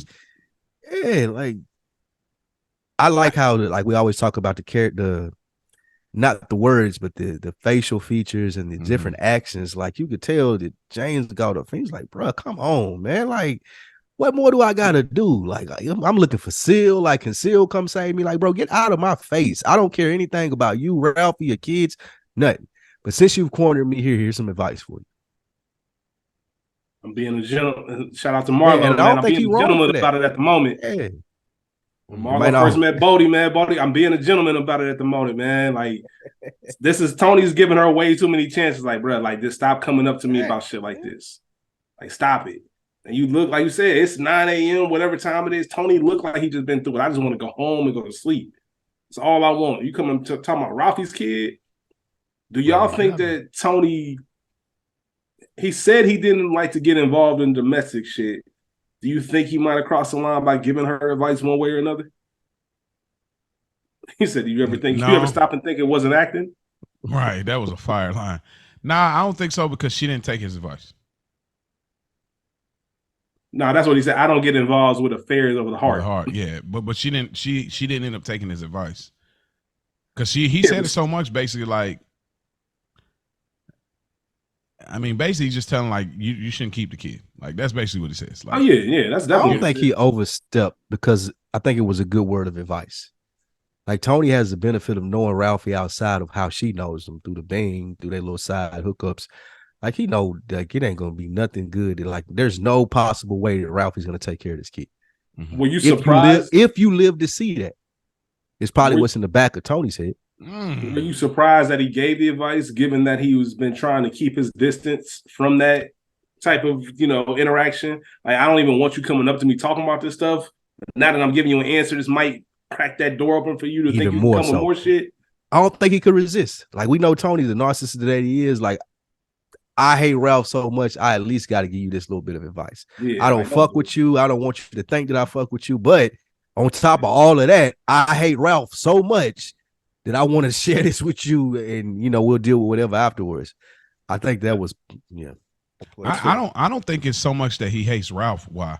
I think because this is post therapy, Tony. I think if we're season 1 before therapy with the pass outs, it wouldn't even be about. I think the therapy has created some level of sympathy. I mean, he was sympathetic to a black cop the last episode. He's black and he's a cop. That's enough for him not to be sympathetic. So he had some kind of sympathy, but then eventually just like, man, forget it. And so here it's like her being so persistent at coming at him and kind of being looked at. He kind of looks at her like this wounded animal. So I think that what? I don't think that he was sympathetic with the cop. I think that we saw it play out as to where even when he made that phone call at the end from the councilman or whatever it was, when he asked him, did he want him to change something? He was like, nah, fuck that. Well, that's what I'm saying. He was being more sympathetic with Meadows' situation and how he treated Noah.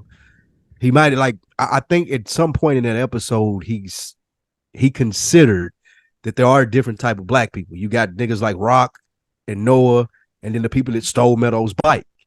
And I think for a split second, as he had that interaction with Rock, I'm like, damn, I ain't mean for the man to lose his job. And all of this goes through his head. And now he got to deal with working overtime, Home Depot, all this shit that happens. So he kind of felt sorry for it because what he did to Noah. He never really felt sorry for I don't think this shaft looking motherfucker. Not at all. Like the Noah thing, man. Because the Noah thing crosses boundary lines for Tony. You're dating my daughter.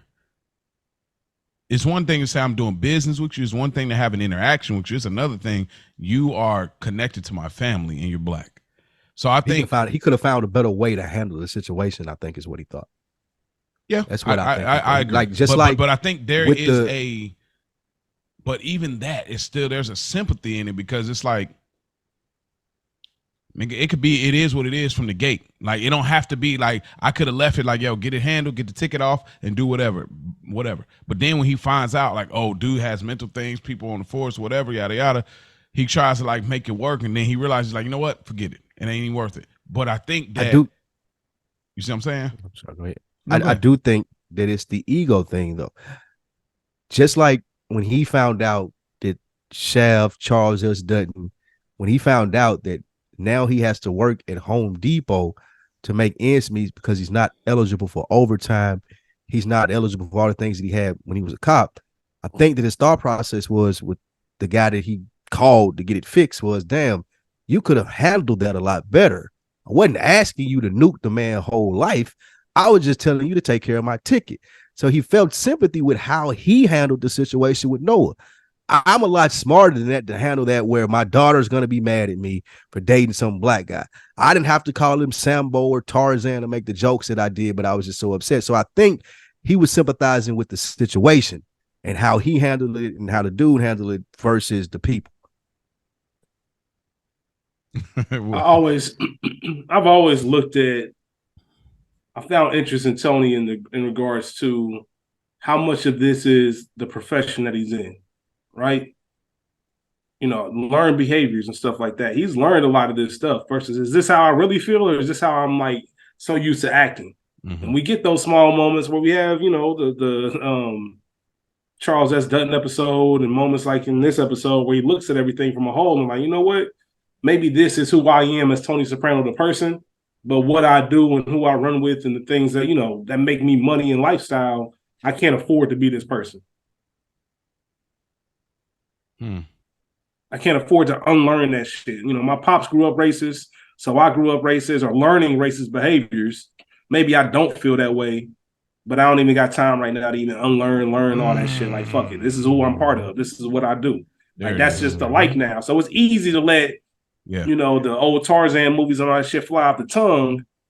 But it's also common for you to stop and look at, I don't like black people. So everything I say, you would think that I would even have this moment of clarity about, damn, I ain't wanting to stop. But like I said last week, Tony's still one of those people, are good earner. Like, damn, you can't earn no more. I was never meant to stop you from earning. Like, every man, black, white, brown, yellow, has the right to do that. Even if I need my 15% of my taste, you still have a right to earn. And I think there's something Tony respects about that. So he's a very complex character, man. We learn a lot about him and we don't. That's a great point. I think you're right. Like riding the wave of racism. Like this is how it is. This is a part of the Costa Nostra. This is part of the thing of theirs. This is how it's always been. So we're gonna continue that thing, even though they're in at the end and they're continuing to the next generation. Really, they could probably make more money trying to have outsourcing with black people, with Asian people, with Hispanic people.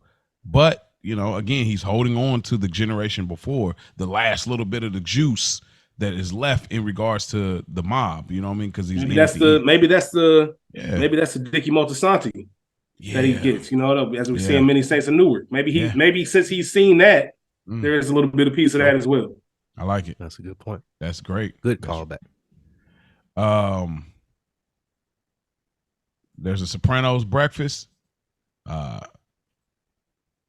AJ says we're out of syrup. And again, Meadows over here for the second, third time. And she's reading a newspaper just like her father. And she reaches her hand out trying to get a refill on the juice, which is nuts. That was wild. Like, and you got beat up in the black house. All the people that are listening that may not be black, and y'all think, would this shit fly in a black household? This is the perspective we're here to give you on the Sopranos. And you would have got your ass whooped for that. Quick. Nigga. Having your hand hanging out. Are you crazy, bro? That glass and you would have been knocked out. Fuck you think I am? Yeah, right. Anything y'all get from this small scene, this breakfast scene? No.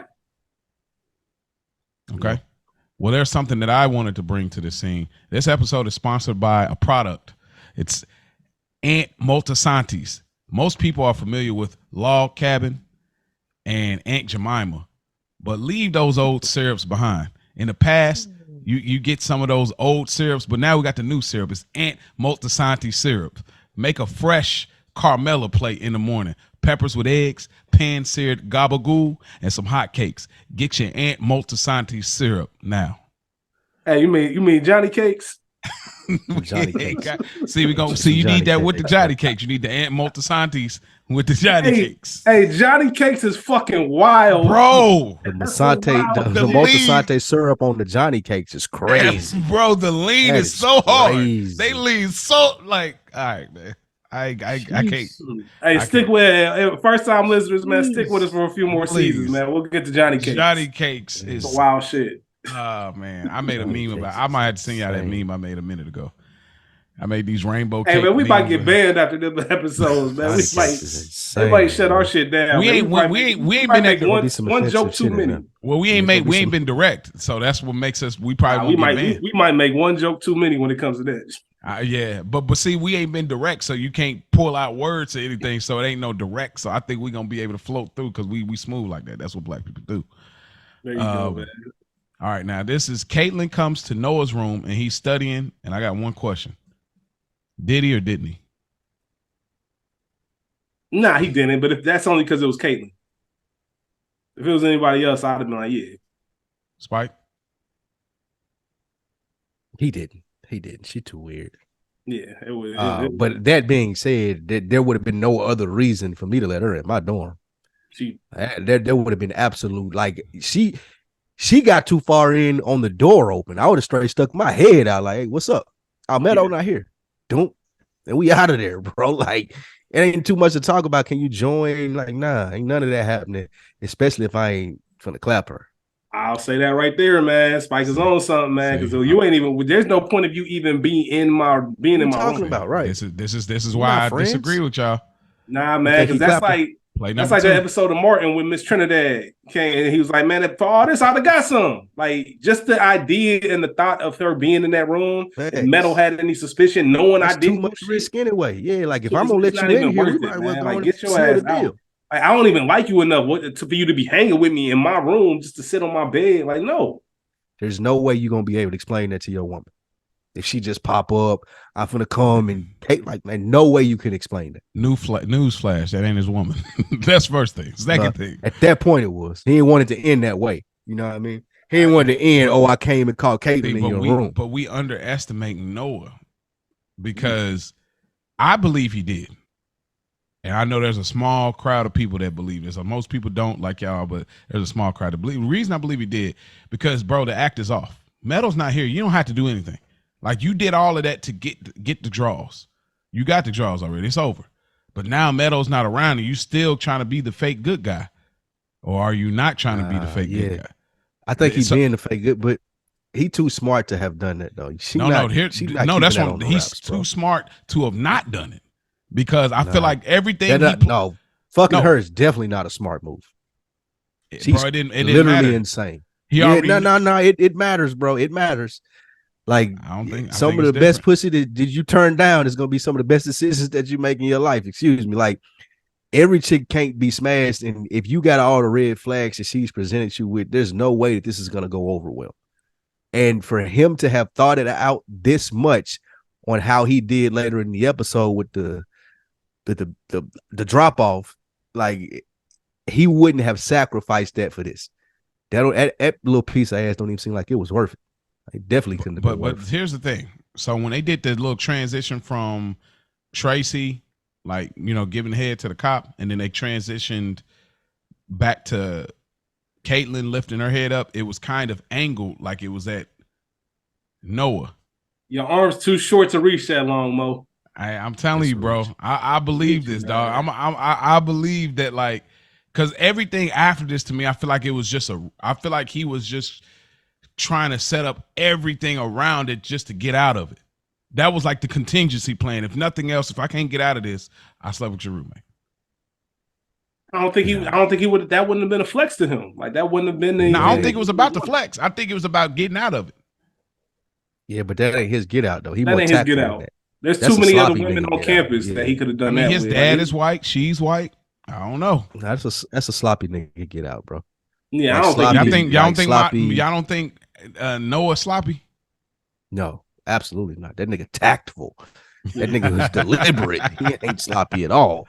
All right. That nigga was working with precision throughout this. I don't think he did, but it was a very weird play for even have her in the room. Like I'm gonna find some Reddit. I'm gonna try to find some Reddit threads, and I'm gonna put it in our group chat and see what y'all think about. Like, because some people they get way more into it, and they'll be, this is why or this is why not. Yeah.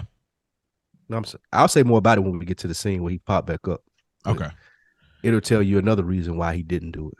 Okay. We're gonna go through a few things kind of quickly because everything just starts to kind of transition. We get a bada bing scene. We find out Tracy's missing. We get another scene, Meadow and Caitlin. It's real short. Caitlin's saying she's about to go out of town or whatever, and it was quick after she talked about the pine trees. Meadow's like, yeah, I'm about to leave. I'm going to Noah's room. Y'all got anything to add between the bada bing and the Meadow and Caitlin? Okay, I'm gonna keep moving. We go to Ralph and Tracy. They're watching a Gladiator movie. Ralph, Chris recommended. Chris recommended it. Chris swear he a film buff. He swear. God, like, I'm about to say I can't even remember the dude from season 2. I was like, where's the director? I can't even remember his name. I was like, where's Jon Favreau? Where's Jon Favreau when you need him? But yeah, Chris told him to watch the movie, and he talks about Kirk Douglas having a flat top in ancient Rome. That's the original Gladiator that they watch. Yeah. Yeah, that's the original movie version of it. You know, there's a later version that got Russell Crowe with it. Yeah, that's the one that Ralphie fuck with. Yeah, that's the first version of it. He sends Tracy to go get him a Fresca, and they transition from that to Fresca's crazy. Yeah, Fresca. They transition. They go a lot of quick transitions. Noah and Meadow, and Noah is going on and on about this C minus. All right. He definitely wouldn't have told Meadow that she was in his room if he was smashing. That's the play. That is the play. Okay, what's the play?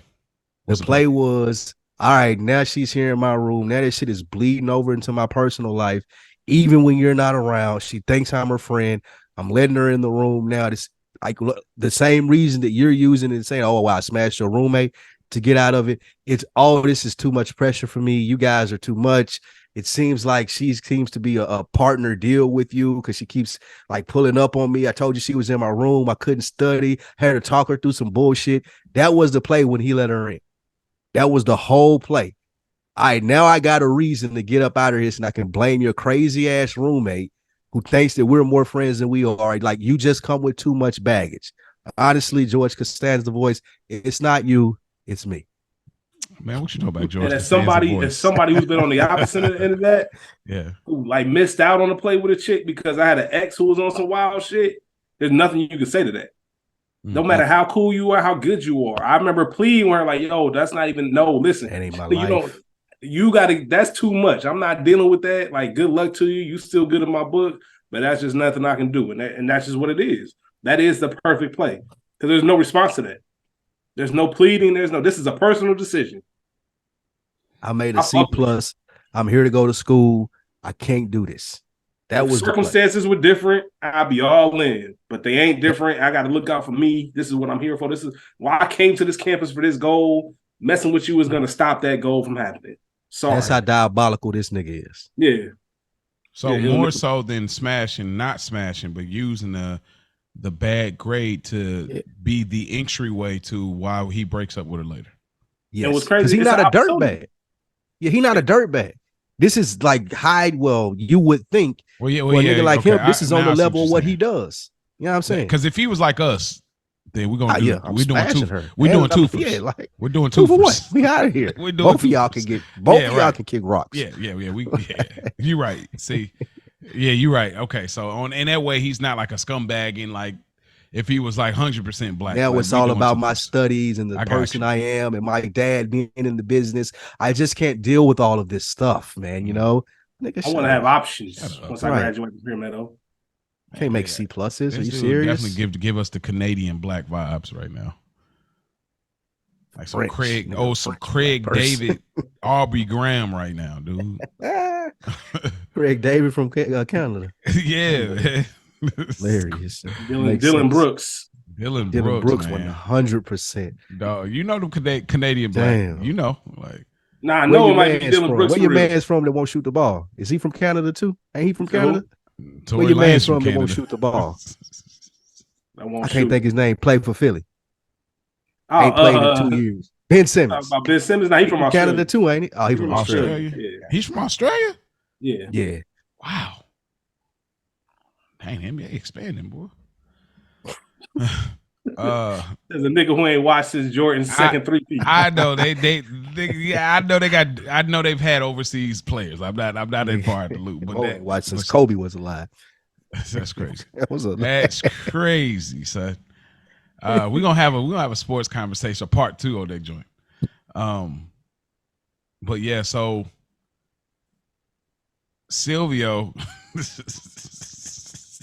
I love Sil, bro. Silvio pulls up to Tracy and Ralphie's. One of my favorite characters, bro. Silvio, I can't wait to see our top 5 when we done with this. Like I said, the other content I got for us, this probably be some Patreon type stuff when we get to that point. But like Silvio, it knocks on the door, and Ralph is like, I don't know who it is, and it's weird because Ralph is kind of like, he's not protected, but he's kind of like has a little bit of his own principle here.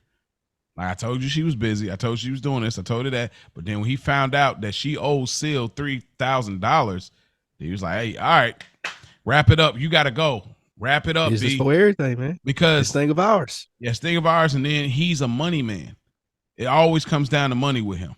And we'll see later when there's somebody that tries to ask him for a loan, he realizes, nah, that don't work because I can't do certain things because he's a money man.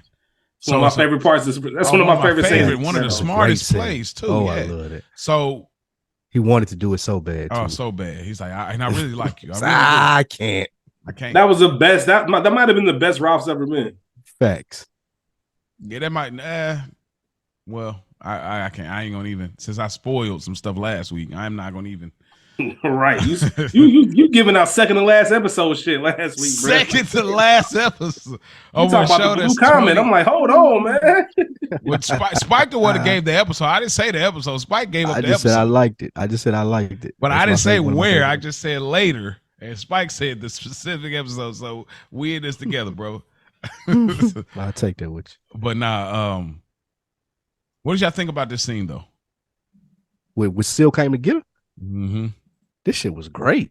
This was this was ultimate Sopranos. Well, somebody just cut off the This podcast. was the first scene of the Sopranos where nigga he rolled over your boy with the car and was like, Chris, what the fuck are you doing? Like, come on, where you at, bro? This was similar to that. I loved it. She thought that nigga, since I'm fucking Ralph, I can lay up for 2 or 3 days. And like, man, get the fuck. That ain't even how this for to work at all. I love how Seal pulled up. He knew where her crib was. He ain't even pay Ralph no mind. I ain't even got to bring you outside to explain to you what's going on, my nigga. I'm coming to get her. She finna go to work. I love this scene, bro. Ralph yelling in the background. Her mom watching the kids, man. Mind your fucking business, Ralph. I ain't even talking to you, bro. Mind your business, because you don't even know. Because he let stuff slide in the Bing earlier. Yeah. He did, man. I love Seal's demeanor, his whole swag when he came and got her. Like, bro, everybody at this house got me fucked up. Ralph, you like 2 seconds away, bro. Just stay in your lane. I'm gonna stay in mine, but you stay in yours. What do the kids 3 days she missed work. Yeah, man. I forget what the kids say, man. Stand on business. Yeah. Seal always stands on business. Like, stand on business. She into me. 3 grand, not letting this shit slide. Hell nah, she's not missing work another day. She up here making you, she bringing you a Pop-Tart on a plate. Like she just made a sandwich or something. Man, get the fuck up and go to work. Bro, one Pop-Tart, they come in pairs, dude. Like, and Seal don't even notice she's pregnant.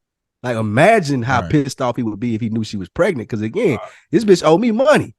Like, you can't even work if you pregnant. He's saying that's another reason Ralphie stepped out the way, because he knows, like, I'm not about to have her debt rolling in mine. Like, I'm not about to have anybody. Somebody gonna have to pay. And Ralph could have did it, but that's his ego. Like he got 3. I'm not paying 3 grand. Yeah, he got it, but Ralph looking at it like, bro, I'm not paying 3 grand for a whore. Serious? Yeah, I think I can't remember where I listened. I've listened to a lot of. Shouts out to all. If y'all ever listen to our show, shouts out to all the Soprano podcasts. I've listened to probably every one of them, at least an episode. So shouts out to all of those that are in this space. I think this was an episode, I believe, based on one of those that I listened to, where David Chase wanted to showcase these guys are not lovable. These are not lovable guys. These are horrible guys. And seeing this scene was like one of those definitive moments. And then, of course, the later Ralphie scene. Silvio punching Tracy. It's like, show us, like, we thought, oh, Silvio's cool. He loves his kids and he respects Tony and he understands therapy and all that. And then we see this, it's like, oh, whoa, wait. Whoa. You know what I mean? So this is to show us, I believe that somewhere it was said that, like, this was intentional to keep us reminded that these guys are not good guys. They're not, you know, the American dream, so to speak. These guys are horrible guys and they're getting it how they live. And this episode is one of those that to keep us constantly reminded. So, but yeah, I mean, I get it, but what do y'all think that is again with Ralph? What is this? Like, what is the laughing about? You have any idea? He's sick. He's a terrible human being, like you just said. He's a sick dude. Like, this shit is a game to him. He's a kid. Like you're saying, if AJ had grown up, like, all of this shit is a game. It's not even serious to him. He has no emotional connection to her at all. And she got a baby. She pregnant. I think the laughing and the, like, showing the little shots of him in the mirror, it just shows to how much of a game that he's playing, and everybody else is in the real world, bro. You over here in a fucking la la land. Wow. Talking about Gladiator, hitting niggas in the face with chains. Like, you're in fucking la la land, dude, and everybody else is in the real world. It's still, I think he played it well. Like, going back to, I ain't trying to hear none of your shit, bro. I'm coming in here to take care. I'm as Rich. I'm coming here to stand on business, bro. Me and you ain't got nothing to talk about. You think about how sick Ralph is. That woman's burying my child. And he know it. About her getting laughing about her getting smacked. Yeah. He nigga living in a fantasy world, bro. He's living in a complete fantasy world. She ain't been fucking nobody else. Bro, she's in the VIP section. What do you mean? Doming niggas up, but she ain't like Ralph, the only one splitting it. Oh, you sure about that? I'm pretty positive. She seemed like she'll, and again, I think that's the what they're trying to portray here too. Like she don't seem like a fast, well thought out girl. Like she probably ain't fucking a whole lot of dudes. She probably think that this fucking Ralph was a come up. She found out he was a fucking weirdo, crazy person. Yeah, you're right, because it seemed like that's the only person to get the access. She probably do the other stuff. Like she'll dance, she'll get exposed. She making her money, but she not gonna like unite. Like, that seems about right. Yeah, she think Ralph a meal ticket. That's crazy, man. They transitioned to the laughing with the Sopranos. They did a great job with all of the laughing transitions on this episode. All of the transitions on this episode. They're having a good old time. They're laughing about the mundane things, empty milk cartons in the fridge, and football having them hypnotized. And Jackie walks in, kisses his mom. Jackie walks out. Anything I want to add to that scene? We just real quick that we just get to see a dinner at someone else's crib other than the Sopranos. Like they're right. Breaking bread with your crew. We don't really get to see that a whole lot. So the fact that it is Ralphie and Seal, we know things are tense with Ralphie, all that kind of stuff, but still let you know that they all's good on the home front. True. Good point. Meadow meets Noah. A good line in that little dinner there, like they always slide them in when Rosalie said men have the attention span of children, and the one that commented on it was Ralph. I'm sorry, what'd you say? Like, I think that was really good at tying in all the child adolescent shit that we've seen from him in this episode and since his character has been introduced. That was real good. You're very right. subtle. I forgot that. That. That was a great pull. Great pull. Yep.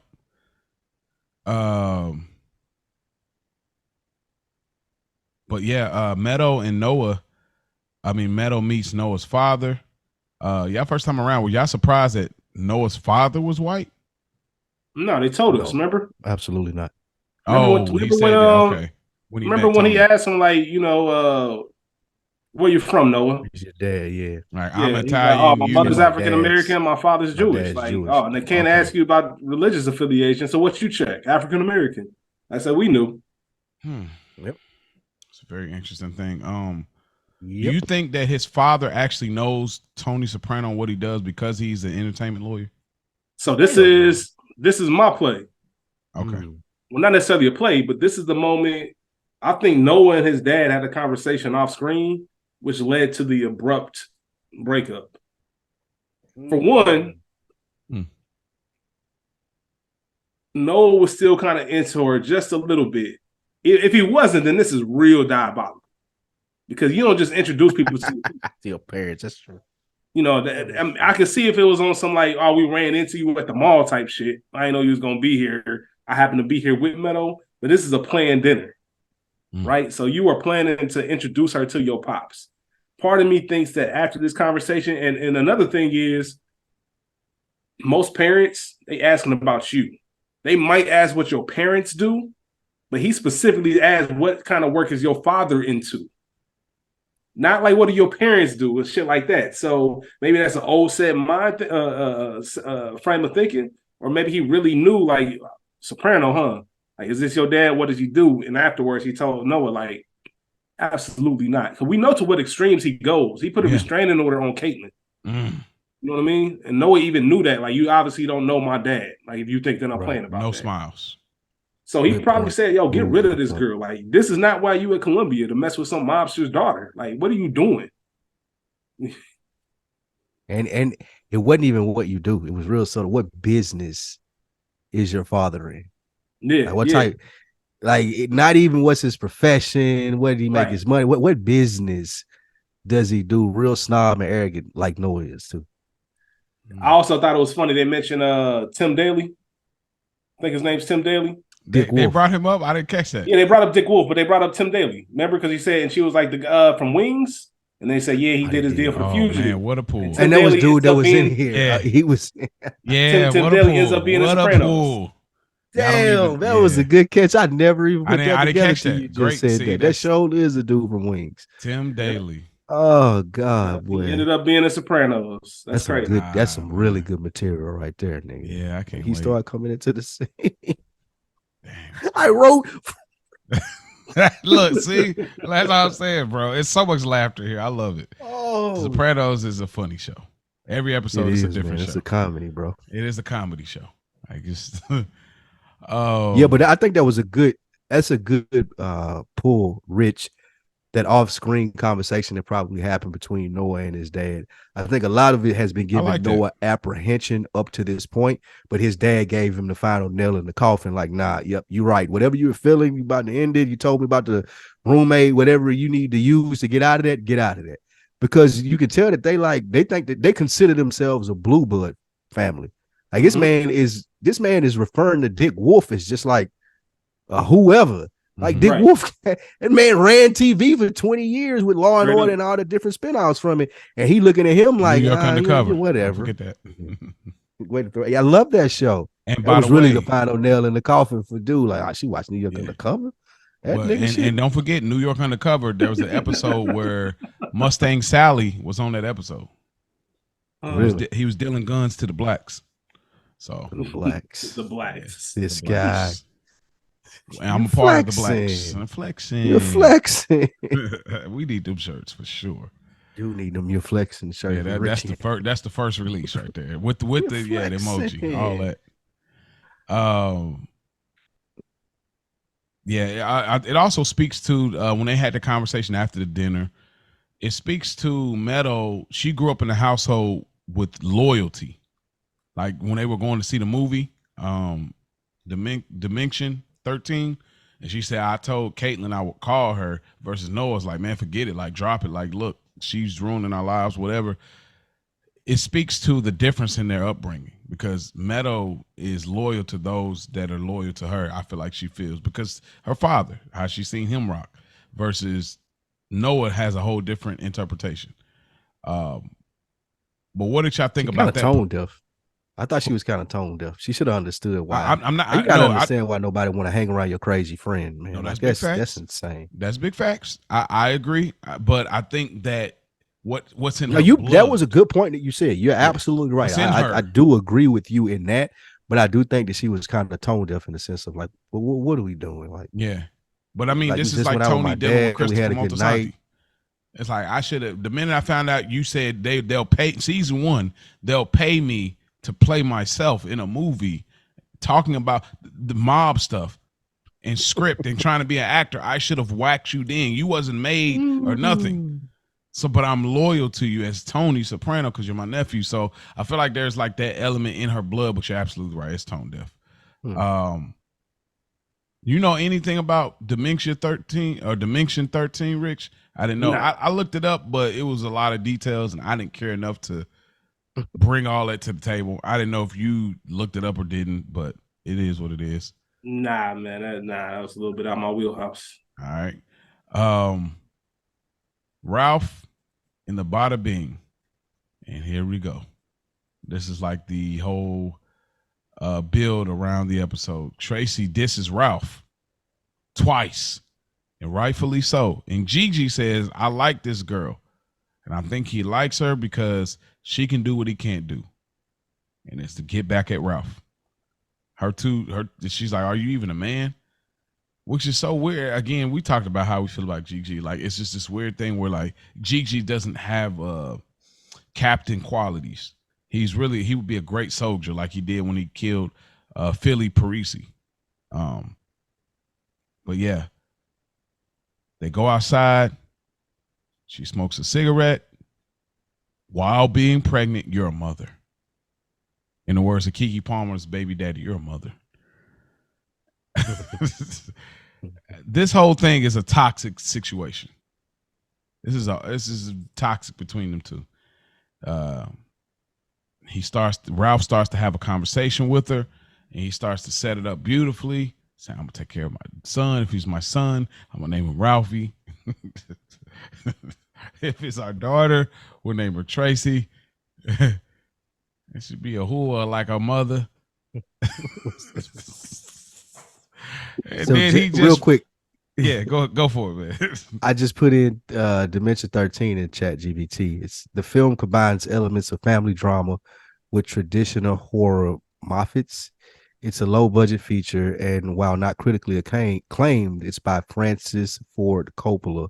And part of his later works is notable for its atmospheric tension and as an early example of his filmmaking talent.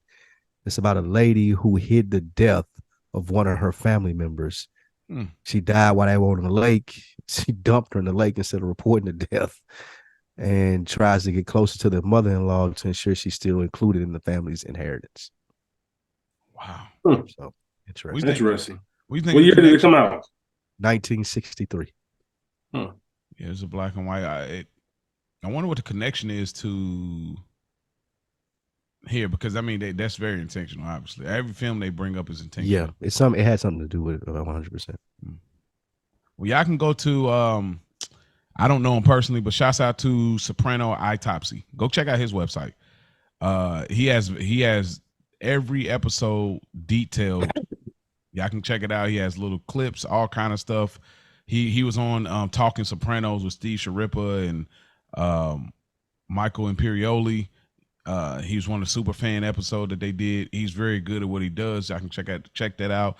I don't go to that before I get to here because I like to make sure we have organic, original thoughts when we do Good Earners. So I don't study or read his page doing our podcast. But if y'all want some deeper delving things, I feel like he probably has touched up on Dimension 13.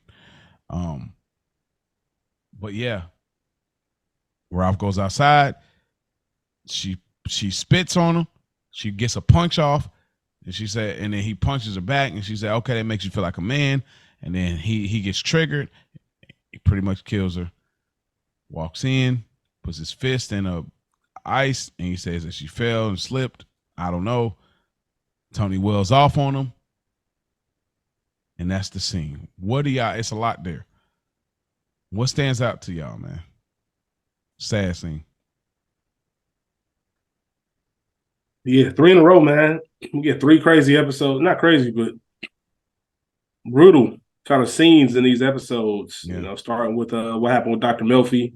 Yeah. And Employee of the Month. And then last week we get the or the week before last. Yeah, Employee of the Month with Dr. Melfi. And then what happened last you're right. Another 2-pick, my bad. Yeah, another 2-pick was the scene with old man Bakla. Mm-hmm. You know, that whole scene, and we get this one. And you know, this caused a lot of people to cancel their HBO subscriptions in real time. Yeah. It's a big uproar about absolutely. This episode 2001. This is really gory. Yeah, this caused a lot of people to it was like a point at that time. You can find old articles about people abruptly ending their HBO viewerships. I remember I think one of the heads for NBC wrote a letter to other like TV executives talking about this and like you know, this is a bad standard for television and yada, yada, yada.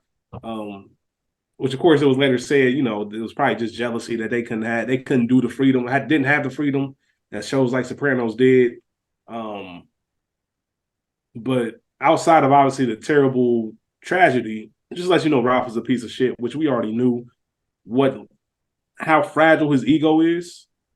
All it took was her questioning his manhood, and like we said, we'll talk more about Ralphie and his manhood as the seasons go along.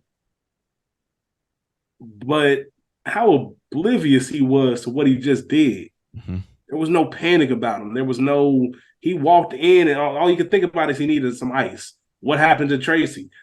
She fell. We had an argument. He had no regard for any of that shit. Like everybody else is taking life seriously but Ralphie. And it was a big thing when Tony put his hands on him. Like that's a big thing. You talk about that maid thing. That's the rule that you want broken, Mo. You know what I mean? Because you deserve to have your hands put on you, which he does. That turns into a big issue for Tony coming up in these next few episodes because he did kind of violate. Yeah. Anything you want to add to that, Spike? Speaks to what we was just saying. Like you talked about him laughing in the window. This nigga living in a complete fantasy world, totally different and removed from everyone else. And in a reach, it goes to show like what mental health untreated looks like in their world. Like we've seen several people like say that they talk to psychiatrists or whatever it may be. Tony Soprano's inner circle when they were more comfortable that they knew he did it. But when we're talking about Ralphie, like this is mental illness. Like he is clearly detached from the real society, but he's able to be functional so people put up with it. And you talked about it when he went back in. I need some ice. Like it hasn't registered to him. And you just beat a woman to death, a pregnant woman to death. And my man just went back in there and like sit down and like finna have a drink. He come outside with a drink. Even the rest of these niggas being sociopaths as well and killers and murderers, they still can't process this and be like, well, yeah, all right, just like wrap the, but like they were still appalled. And this nigga, like, it didn't even register to him that this was wrong. So I think it goes to show, like, one of the things that they're saying very subtly is like, this is what mental illness is in their world. Like most of the time it goes unchecked. Most of the time people aren't being treated about it. And most of the time when people bring it to their front door, it's like, oh, what the fuck are y'all talking about? We're all murderers and killers. But you different, my nigga. Two other things real quick before pass it off to you, Mo. We talked about Tony and his feelings, the learned behaviors versus what he really feels. This whole episode, we know that he's been setting that boundary with Tracy, but you still see that sense of sorrow when he sees her body laying there. There's that poor girl type of thing. We see it in his therapy episode, or excuse me, a therapy scene with Carmela and Melfi. Like he really genuinely cared from a human to human level, you know, but the profession that he has, the position he holds doesn't allow him to sit in those feelings too long, because that's just as sad. My second point is this scene sadly shows us, and I think Spike made the point earlier, Tracy ain't built for this world. Like that's just, it's going to eat her, it's going to swallow her whole. You know, these guys look at them that they're whores. You know, this is their words, not mine. They're whores. These aren't really humans. These are objects. These are things. There's a great telling moment when after Tony slaps up Ralphie, Paulie tells him, like, you know, he was out of line. Like you had your right. It was out of line. And he said something like, you know, she was only 20. And he looks down and says, oh, that too. Oh yeah, to that too. Yeah, everything that happened with Tracy was secondary. It was the way Ralphie was talking that Paulie was upset about, not the fact that he just killed this 20-year-old girl. So their mindset doesn't even go to the fact that these are human lives and she has a son and she's pregnant now. Like, oh, well, like this is the sad reality of this world. So it's no matter what you try to do to paint the picture, that's just what it is. You know what I mean? And it might look crazy to us, but that's normal to them. Oh, Ralphie killed a stripper? Okay. He was more out of line for talking to Tony nuts. Yep. Yeah. They elaborate a little bit more on the final scene, but and it also goes to that thing that Melfi asked Tony when she was like, why you feel like that you have to be the person that delivers why do you got to be the person that delivers the punishment? Yeah, he has a complex for sure. And like that yeah, absolutely. That is a great callback. And it's such a sad thing because it's like I have a child, you know what I'm saying? And then we are pregnant currently. And so it's like you end the mother's life, the baby's gone too. And that's just a sad thing, bro. I think David Chase got his point across here to show us that these guys are not lovable guys. You know, these guys are not great guys. These guys are not good guys that, oh, they had such difficult childhoods. This is why none of that matters right here. It shows like, you know, all y'all trash and gets the point across. So moving forward in the series, while we may still like these characters, I think he's trying to move us away from loving these characters. And he really got his point across here. I am a Ralphie Cifaretto fan, but not for the reasons that people would, but more so because of the plot that he moves the story for. Seeing this scene was this and Employee of the Month was like very hard, but Employee of the Month was the episode I hadn't watched in a while because I just couldn't watch that again. This was the episodes right under it. I'm like, man, bro, y'all, I forgot another toothpick was in between the two. To be honest, I forgot. It just felt like it was back to back. But we reviewed it, and I was like, oh yeah, there is a break in between, which I'm glad they did that because we couldn't have handled these back to back, you got sexual rape situation, then you have a flat out brutal murder of a situation. And this is the thing, y'all go check out Sammy the Bull Gravano. Go check out his podcast, Our Thing. He shares some stories about some people in the mob, like how they be acting as a lone wolf and doing things that are just outside of Cosa Nostra. And this is like one of those things. I wanted to ask y'all though, real quick before you move on. It's funny, the thing we've been talking about Ralph living in a fantasy world the whole time. The thing that really triggers Tony to what made him hit him in his mouth is Ralph tries to dismiss it and really act like, oh, she tripped. What, it's my fault she's a klutz? And that's when Tony really like, man, it's almost like I got to punch you in your face to bring you back to reality. Like, you just killed a woman. Like you running around here pretending like she failed and thinking I'm going to go with it. Like, nah, bro, that ain't what we doing. I love that point. It's a great point, man. And it's like what Tony does, he hits him. And I mean, of course, they make a big deal about him touching him. And it makes me wonder, it's like, is that the exception? Because Tony is the boss. There ain't no exceptions. That's what throws me. Because with Sammy the Bull, when they whacked the boss, Paul Castellano. Yep. They had meetings, sit downs, and it was an agreement. But everybody didn't necessarily know. But there was an agreement there that Paul got to go. The people that needed to know knew. Huh? He got permission from the people that needed to sign off on. Yeah, they need. So it makes me wonder here. It's like I just feel like if you're the boss, then the rules should be a little bit different, because we're not on the same level. We're all not a dictatorship though. But that's what keeps this from being a dictatorship. You can't just be the boss and think, oh, I can put my hands on the main guy because I'm the boss. It won't work that way, because then bosses will abuse their power. It's set up that way that made men shouldn't be touched. But made men are abusing their power. Yeah, they are. But that's gonna you're gonna handle that as a boss. But right. That's why I think that there should be a difference. I think the process is you don't handle that as a boss by beating them up. You handle that in the proper measures as you would as a boss. Okay, he's a made guy, he's giving me problems. I need to start having sit downs and conversations to get this problem rectified. You can't just fly off at the handle and beat a nigga up, regardless of the situation. Like, we've moved past that point. The whole key of that, in my opinion, is we've moved past that point of our operation as people in the mob. Like, soldiers and underlings, them niggas will do that. Capos, yeah, y'all can fight. Y'all can put your hands on each other. Y'all can battle for these positions that we're already in. But if I've made it to this position of being a made man or being a boss, we have to conduct ourselves differently. Like, it has to be some type of clergy system or process where I can't just be like, well, I'm going to beat him up because he made me mad. I got to talk to people. We got to have conversations. It has to make sense from a business standpoint, because that's what we're running, a business. Just so happened that we gangsters. I think there should be an exception for the boss. I do. I hear what you're saying. It makes sense that way, but I just think that you're right. You shouldn't have to, but like, you have affected one of my other capos, which is Silvio. You've affected his business, because that's what Tony leans into. Even though he feels for her, he never says it's for her. He says, you come into this place of business.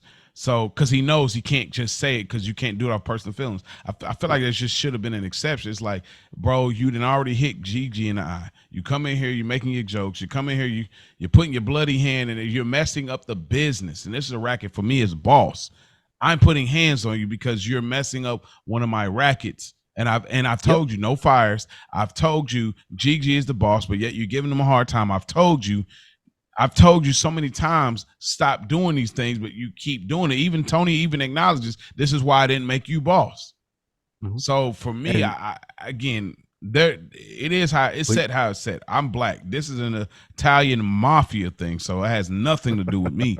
You know what I mean? Like, I'm so far from that. To reference The Wire, it's really just a chain of command thing. Like, but if I'm the top dog, like, you can't. I don't feel like, and that's the point. Tony's not the top dog. He's the top dog of the Soprano crew. There are other people that make this thing go. There are other people that are a lot more powerful than Tony, as we see as this stuff starts to play out. This is true. You still violated the oath that we all took to make sure that this thing works. That's organized crime. You can't start killing niggas because you get emotional. If there's a business decision that needs to be made, we need to have a business conversation. But you can't kill civilians because now you're making the spot hot, because we get a later scene. I'm not going to reveal, but Chris says, if I catch this individual, I'm doing him tonight. I'm a made guy. He can't touch me. And Tony says, no, you can't do that, because every person you hit, every person. So it's like, for me, it's like, if you want to start moving the goalposts, it's like, oh, we can do this and do that. Well, then that should be an exception. Like, I'm the boss of this crew. Like he told Johnny Sack last episode, and even the episode before, don't stick your beak in. He said, well, obviously it's your decision. Yeah, you're right. It is my decision. Now, if I whack him, now we got to bring New York into it. Now we got to bring all of the Cosa Nostra into it. But like, we're talking about me and my crew, and I'm handling. So we're all made, but I'm boss. So now don't let none of these other made guys put their hands on them. Paulie, I'm gonna tell you why that don't work though. Can't because work like as a made guy, I have business dealings with other people. So if I'm making this much money with Johnny Sack, and I'm making this much money with whatever crew else in New York, I'm dead all of a sudden because of something you, as the boss, did to your crew, and you had to kill him. Now all of that money that I'm depending on when I moved into my new big house in Jersey, all the shit that I bought, now that's dead. I got a grudge against you now. And now we unnecessarily beefing just because you didn't run it by me, when you could have came and said, hey man, this is what I'm thinking about doing. And I'm going to respond and say, okay, if you're thinking about doing that, this how much money he bring into me, how much of that you going to compensate for when you take him out. Like, we got to have a business conversation about it. You can't react off emotion. That's how they were able to be successful for so long. But then niggas start reacting off emotion, like what you're saying, Mo, and that's what ruined the shit that they had. And it's about rep too, man. How seriously you take this thing. Philly or Turtle, man.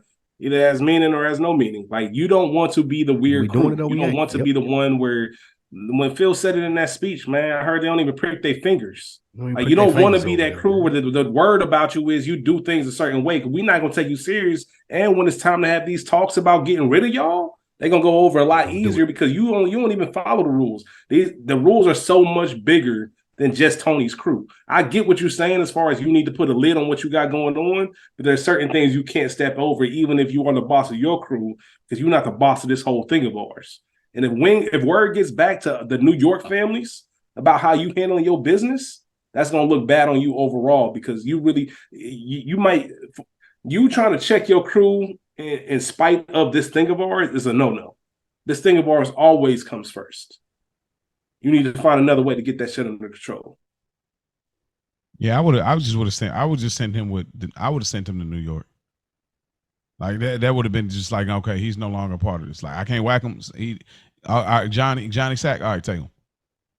Like, if I can't put my hands on you, you're not with enemy in somebody's ear, man. I feel what you're saying. It can just be real weird as far as the overall what is going on? The overall thing. They got kicked out. Now it's two of them right there. Bro, you're a clone, bro. What's going on, man? It's on Spike Lou. That's what threw me off a little bit. Weird. I thought it was froze again. Y'all stopped. I thought it froze again because it froze up when you were talking. And I had to leave back. But I don't even remember what I was saying, man. That threw me off. I saw a full screen. Like, me too. I was like, bro, I'm about to send Spike Lou to New York. It's like, bro, what are we doing? Like, yo. But yeah, if you send him to New York, that's just caused too many issues, man. You need somebody like Ralph Close. Like, you got to be able too much money. If you send him to New York, then you stick your beak in over there, but you're no longer part of this Jersey thing as far as what we're doing here, because that's the reason I didn't make you captain. You giving my captain a hard time. I mean, I would tell you, sending him to New York, bro, would just give him more power. I'm about to say it would give him more power, but it won't give him power over. It won't give him power over Tony. Yes, it will. No, because what he's going to do is get the backing from the people in New York. He's going to work the people in Jersey that he needs, and he's going to be able to put a hit out on Tony. And since I got the backing in New York, when Tony go, yeah, he can, bro. He can't. He's not a boss. You can't. He can't do that. Not in this world. Like, maybe in the real. I go over to New York, bro. I can't use the example without spoiling, but it happened in the show. It comes up soon. A boss tries to make that declaration because he not boss tries to make that on a person that is I know a what you're boss. talking about. And Right, so he's still trying to get that off. It wasn't because he couldn't do it. He had the back, and it was just I pulled out of it because I don't know if you got it like that. Ralphie might not have had that same scenario since Ralphie made so Ralphie much wouldn't money. have got the backing like that because people don't like him. Ralphie don't have that charm, bro. They don't like him in Jersey. They don't like. I don't think they like. If he did the same thing he's doing in Jersey and New York, they wouldn't like him there either, bro. Because Ralphie's not a likable dude. He's a loud dude that I don't care. I ain't see Johnny Sack speak ill about him one time. Well, because he ain't had to be up under him. You know, it's all good when you pop up sometimes and you leave. That's we got fair, cool. but I'm just saying, we got people in our life. They pop Johnny up and you be like, all right, about him. Yeah, but he ain't been around him like that. That's you pop fair. up sometime and got you a leave. good point. But when we got family that's all around all the time, you start to find issues. You start seeing chink in the armor. But nonetheless, it's an interesting conversation. That's what we do here on Good Earners. We got a few more scenes, and we'll be getting out of here. We get a Meadow and Noah scene. Noah's putting on the whole breakup face. And basically he breaks up with Noah. Noah breaks up with Meadow saying basically you're too negative. And she was like, what do you mean? He's like, I didn't want to get into all of this. Bro, what? That's crazy. Listen, all I gotta say about this, the nastiest shit ever. Nasty. Nigga broke up with her and stayed at the table. In the library. Bro, stayed there chilling. He didn't even get up and leave. He kept reading his book like he ain't just tell her that he done. Because he trying to sell it. He trying to sell it like I really feel this way. That's nasty. I ain't even done no shit like that. I'm at least leaving. Oh yeah. I said my piece. I gotta go. My nigga sat there chill. Like, all right, you can stay if you want to, but I'm still here for this work. Yeah, that was crazy. Yeah, well, it's crazy, bro. That's all I gotta say about that scene, man. Noah wild. Yeah, he is. I don't want anything to add to. Yeah, okay. We get a second Sopranos therapy scene with Carmela and Tony. And basically all that is said is that Tony kind of flips the narrative of what he's upset for, where he look like he's about to be in tears. He says a young man died. He was only 20 at Barone Sanitation, a work-related death. And that's pretty much that part, which it shows that he's obviously talking about Tracy, bada bing, work-related death. Meadow comes home. She's angry. And I feel like they pick up that it's over between her and Noah without saying the words. Genius Soprano stuff. And the last scene, the bada bing, they treat this like it's just another day at the office. I heard this, I heard that. You know what I think? I think you shouldn't say anything about anything. Anything y'all want to add to those she's the last smartest girl in the crew. Smartest girl in the crew. Anything y'all want to add to any of those scenes before we get out of here? I think that was the girl that the first woman we see that asked to get in for the blowjob. Yeah, that's her. Anything y'all want to add to it before we get out of here and give our rankings? Take that vacation time, man. That job gonna replace you the next day. Take that vacation time. Wow. That's crazy. Take that vacay time, boy. All right. Well, before we get out of here, we can't leave y'all without the rankings. So this has been another great episode, man. Season 3 is really where Sopranos starts to get into the legendary status that we all know it to be. And we're about to get out of here. But before we do, we leave y'all with a ranking. So I'm going to start off with you, Spike Lou. What do you rank this episode? This is a made episode for me. Wow. Made. Okay. Why? It solidifies what we suspected when we were introduced to Ralph. Like, we thought he may have been crazy. We thought he may have been a pain in Tony's ass. We get multiple scenes in this episode really solidifying halfway through the season.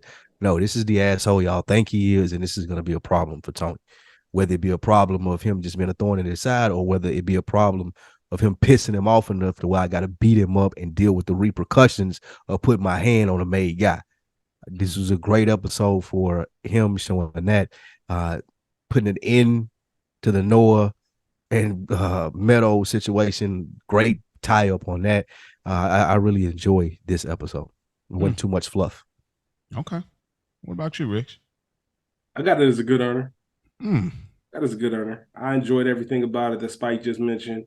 It is one of those few singular episodes of the season where they kind of just focus on everything that's happening. There's no real mention of anything else outside of these storylines. Way too good to be just another envelope. Something about it is missing for it to be a made for me. I'm trying to put my finger on it, but it's just not all the way there yet.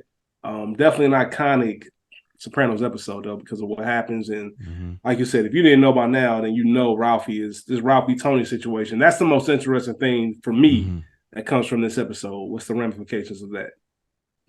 It makes you excited to get into the rest of the world. Like, what does Junior think about this? What does Johnny Sack think about this once words start getting out? You know. This is just another envelope for me. He said he made it dramatic too and sip his water before he said it. If people are watching it, people felt Moho swag before he let that out. My man took a sip of the water. He took a sip of it like a comedian. He did the little Steph Curry shimmy. He was like, Steph Curry, little mouthpiece. Yeah, it's just another envelope. Yeah, but it's just another envelope for me. It's a good episode. Again, just another envelope. That's our lowest ranking. We only have 3 rankings. We don't believe necessarily there's bad episodes, but there's episodes that are greater than others. It's just another envelope for me because I know a lot of people, I always reference this, but a hit is a hit. People look at it as a kind of a one-off episode. It's in its own world. And this episode is like that to me. Now, it moves the plot as far as a Ralph Cifaretto, and we get more understanding and more things with him, just like we did in Employee of the Month. But at the same time, I just don't care that much about this leading story about. Unfortunately, I hate that happened to Tracy, but I just don't care for that storyline. And then as much as we can laugh and joke about the Noah and Meadow storyline, I just don't care that much about that either. Nothing really was a super fascinating thing about this episode to me. There's funny moments, there's memeable moments, but nothing was like fascinating. Everything was pretty cool to me. So that's why it's just another envelope. Spike, who gets the Good Earner Award this episode? Seal, 100%. All-star performance. All-star performance by Seal, man. And he stole the scene in the small amount of screen time that he had. This made me a Seal fan. Oh, wow. Okay. What about you, Rich? I'm going to go with Carmela. Huh. Carmela had a very solid episode, man. We get 2.5 seasons of Carmela yearning for the attention that she's getting from Meadow. She's inviting her on a date when I forget what was play or movies coming into town. Meadow brings up a memory from when she was 9 years old that Carmela's even surprised that she still had, kind of indicating that these moments that we have spent your childhood as you're off to college now, that still holds some value to your heart. It means a lot to me. Carmela sleep at 2 a.m. Meadow comes in her room, curls up under her, kind of lets her, get her thoughts off. Whoa. Get her thoughts off with everything and all that. Like, it was just a solid episode. She was back in therapy with Tony. Like, she just got wins the entire episode. Like, she didn't have any kind of friction. She had no phone calls from Irina. Like, everything was good. Okay. Good point. I gotta go Noah, man. Right. Noah was in my category. I ain't gonna lie. Come on, I Noah felt like too much of a sleazeball to give him that credit. Not once, but twice. Sick. You got it off. Like, regardless of what, a win is a win. A win is a win. Come on, man. We don't like Noah, but Noah got it off. Not once, but twice, and then broke up. He did. Saudi Noah got that shit off, bro. He got it. He got it off, and that is the typical college boy story. That's a little bit of hater that we all have. Yeah, we all, because he's not likable at all. Nigga pulled this shit off. That's what I'm saying. Like, you just see something in real life, like, lame, man. I know that nigga didn't pull this shit off. I've been there. I promise you, I've been there when I seen dude getting busy, and I'm like, this dude. But I got to give it to him because, I mean, again, like, this is Meadow Soprano. She's the daughter of a mob boss. He hates you, your guts, and he hates black people, and yet you have his daughter exposed. Man did a one and done. Come on. No, 2 and done. 2 first, bro. 2 first. Yeah, you got that second one off. So that's my good earner. Young Noah. I can't remember his last name, but whatever. Tannenbaum. Tannenbaum. Real Jewish last name. Real Jewish. Who gets the Broken Balls Awards for you, Spike Lou? Tracy, man. It's an unfortunate episode for Tracy. Yeah, man. Poor girl just got swooped up in a world she couldn't survive in, man. Yeah. It was gonna happen sooner rather than later. Do feel sorry for her, like you said, but yeah, it's a Tracy. Yeah, I hear you, bro. What about you, Rich, man? I had a feeling you were gonna go there, so I went with Meadow. That's a good one. Kind of brought up the point of Meadow and Tracy kind of having those similar paths. Meadow just took a lot of her first L's in life. You know, that first, you know, her love, as far as we know, we haven't heard her speak about loving anyone else. But she mentioned that to Carmela. Dealing with Caitlyn, even though Noah dumped you still got to deal with Caitlyn and everything else. She just took a whole lot of L's this episode. I didn't want to give it to Tracy just because I knew that was a little bit too easy, and one of y'all had that, so I went with Meadow. It's funny you say that because Meadow would have been my original, so I'm going to go with Georgie. You know, he had some momentum rolling. He had the $50 in the neck. That was all good till he got, you know, slapped in the eye. He said he was blind, so who knows if he really is or isn't blind. But getting hit with a bike chain is crazy. Especially when you can whoop Ralphie ass, though. That's what I'm saying. But he's made. It's got to eat you up inside that you can really whoop this dude ass, but you can't. Yeah, because he made. And that's the issue. It's like, so I go Georgie, man. Like, he may have lost his eye, and this is an instrumental part to his future occupation. So I definitely got to go. This is essential. And lastly, before we get out of here, Spike Lou, what's your favorite moment of this episode? Oh, when Seal comes to pick Tracy up at Ralph's house. Easy. Easy money right there. She's into me for $3K. It's been 3 days. Yeah, he was mad at the mug, bro. That is mine. Like, yeah. Oh, shit. Yeah, that's it for me. Double down. Easy. There's no question about it. Just from the way Seal showed up, the way Ralphie opened the door, the way Seal trying to be respectful about it, like, shut your fucking mouth, Ralphie. This ain't got nothing to do with you. Say nothing to do with you right now. Like, if you see me leave the Bada Bing, I pulled up on business. Like, bro, she needs to be back at work right now. During business hours, my nigga. I ain't at the shop. I'm over here. Yeah. I love when Ralphie said that. I think that's one of Spike's favorite lines when Ralphie said, "Where do you get the balls?" She's into me for $3 fucking grand. You ask me where I get the balls? Yeah. You done miss work for 3 days. You ain't check in. You ain't do nothing. Oh, you ain't let me know nothing. I've been calling your mom and everything. And I just put these braces on you. Yeah, you right. First payment. You're right. I forgot about that part. Yeah, you ain't made your first payment yet. You already ducking me. Hell no, we ain't about to do this. Yeah, you're right. I forgot about that. He fronted that. I'm gonna go with Noah grabbing the condom. You a sick nigga, man. That's crazy. All your shit is like, because that smile on his face. He's slick giving Noah way too much props. Nah, bro, because you ain't gonna see him again, bro. That's it. Good. Like, that which is fine. Like, nigga, get that. Yeah, that's fine. But like the smile on his face, because we've all been there when you knew it's like low key, like, because Meadow is out of his league, bro. Even as an upperclassman, so it's like, I don't think he believes that. He don't know. He don't believe that, but we know. Like, we know dudes is like, she out of your league. So that smile on his face where he's getting himself set up for the play, it's like hilarious, because it's like, oh yeah, I'm about to get this off. Not only once but twice.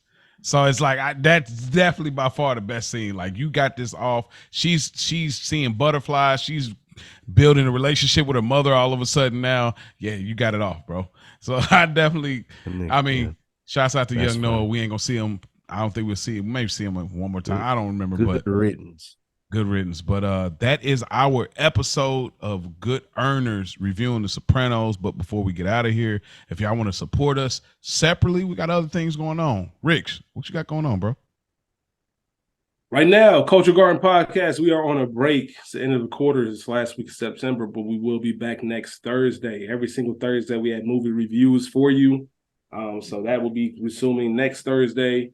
Also have Good Earners, of course, and then we got y'all the television podcast. Also on a small break, the writer's strike just ended, so that's trending in the right direction.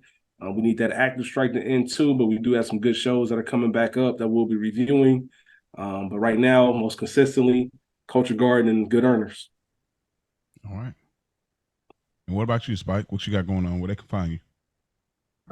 Dead End Sports live on YouTube every Tuesday. Wednesday, the On Deck TV show, hip hop podcast from a Southern perspective. Another week in the books on Fridays, Good Earners on Mondays. Tap in, go to your favorite podcasting places or YouTube and find them. It's fire. Yeah, And discussing one of the best television shows ever. You are a funny dude. That's a funny man. You on your way. You're going to the top. You next little Bruce. That's funny. Oh man, Rich is a funny dude, man. When you said, man, you shouldn't be so funny. That was the coldest line I ever heard in my life. What happened? When I was like, bro, all right, there you go. You start getting that Silvio laugh. And he's like, Mo, you shouldn't be so funny. Saying that, doubling down, that is a bar, That's bro. hilarious. I said I got to use that. That was a fire line. But y'all can also go check out my audio drama series for those that are in a fictional podcast. If y'all don't know what that is like television in your ears. Y'all can go check out Roll the Audio Drama Series. I'm working on season 4, but y'all can go check out those 3 seasons. Nah, fuck all that, man. Yo, Gotti, little baby, put a date on it, man. What's up? Put a date on it, man. I'm trying to hit late fall, man. I'm trying to hit late fall. Yeah, man, put a date on it. I'm trying to hit late fall. That's the goal. It's gonna be out before the year's out. That's a fact. But I'm trying to figure out. I'm working out some technical things as far as putting behind a paywall where I can make money without issues. So that's kind of one of the challenges. And then it's already written though. When I took that 3-week break, I wrote everything. So that's see what Jalen up to, man. Yeah, man. It's gonna be Jalen is gonna finally. It's to coming to age. He's gonna finally come to age, man. So y'all go check out Roll the Audio Drama Series, man. Y'all can check us out. GoodEarnerPod@gmail.com. Y'all want to contact us about the show. Y'all want to question anything. Y'all want to speak to love about the show or whatever it is, possible guests. Who knows? Y'all can hit us up there. Y'all can find us on IG, GoodEarnerPod_Sopranos. Y'all can find us on YouTube if y'all prefer the visual aspect of it. We got a nice little subscriber base right now. Somebody recently subscribed and they was talking about how they really enjoy what we do, but I'll speak to that at the last episode of this season. So we appreciate y'all for tuning in. Thank y'all for listening. And remember, don't forget about it.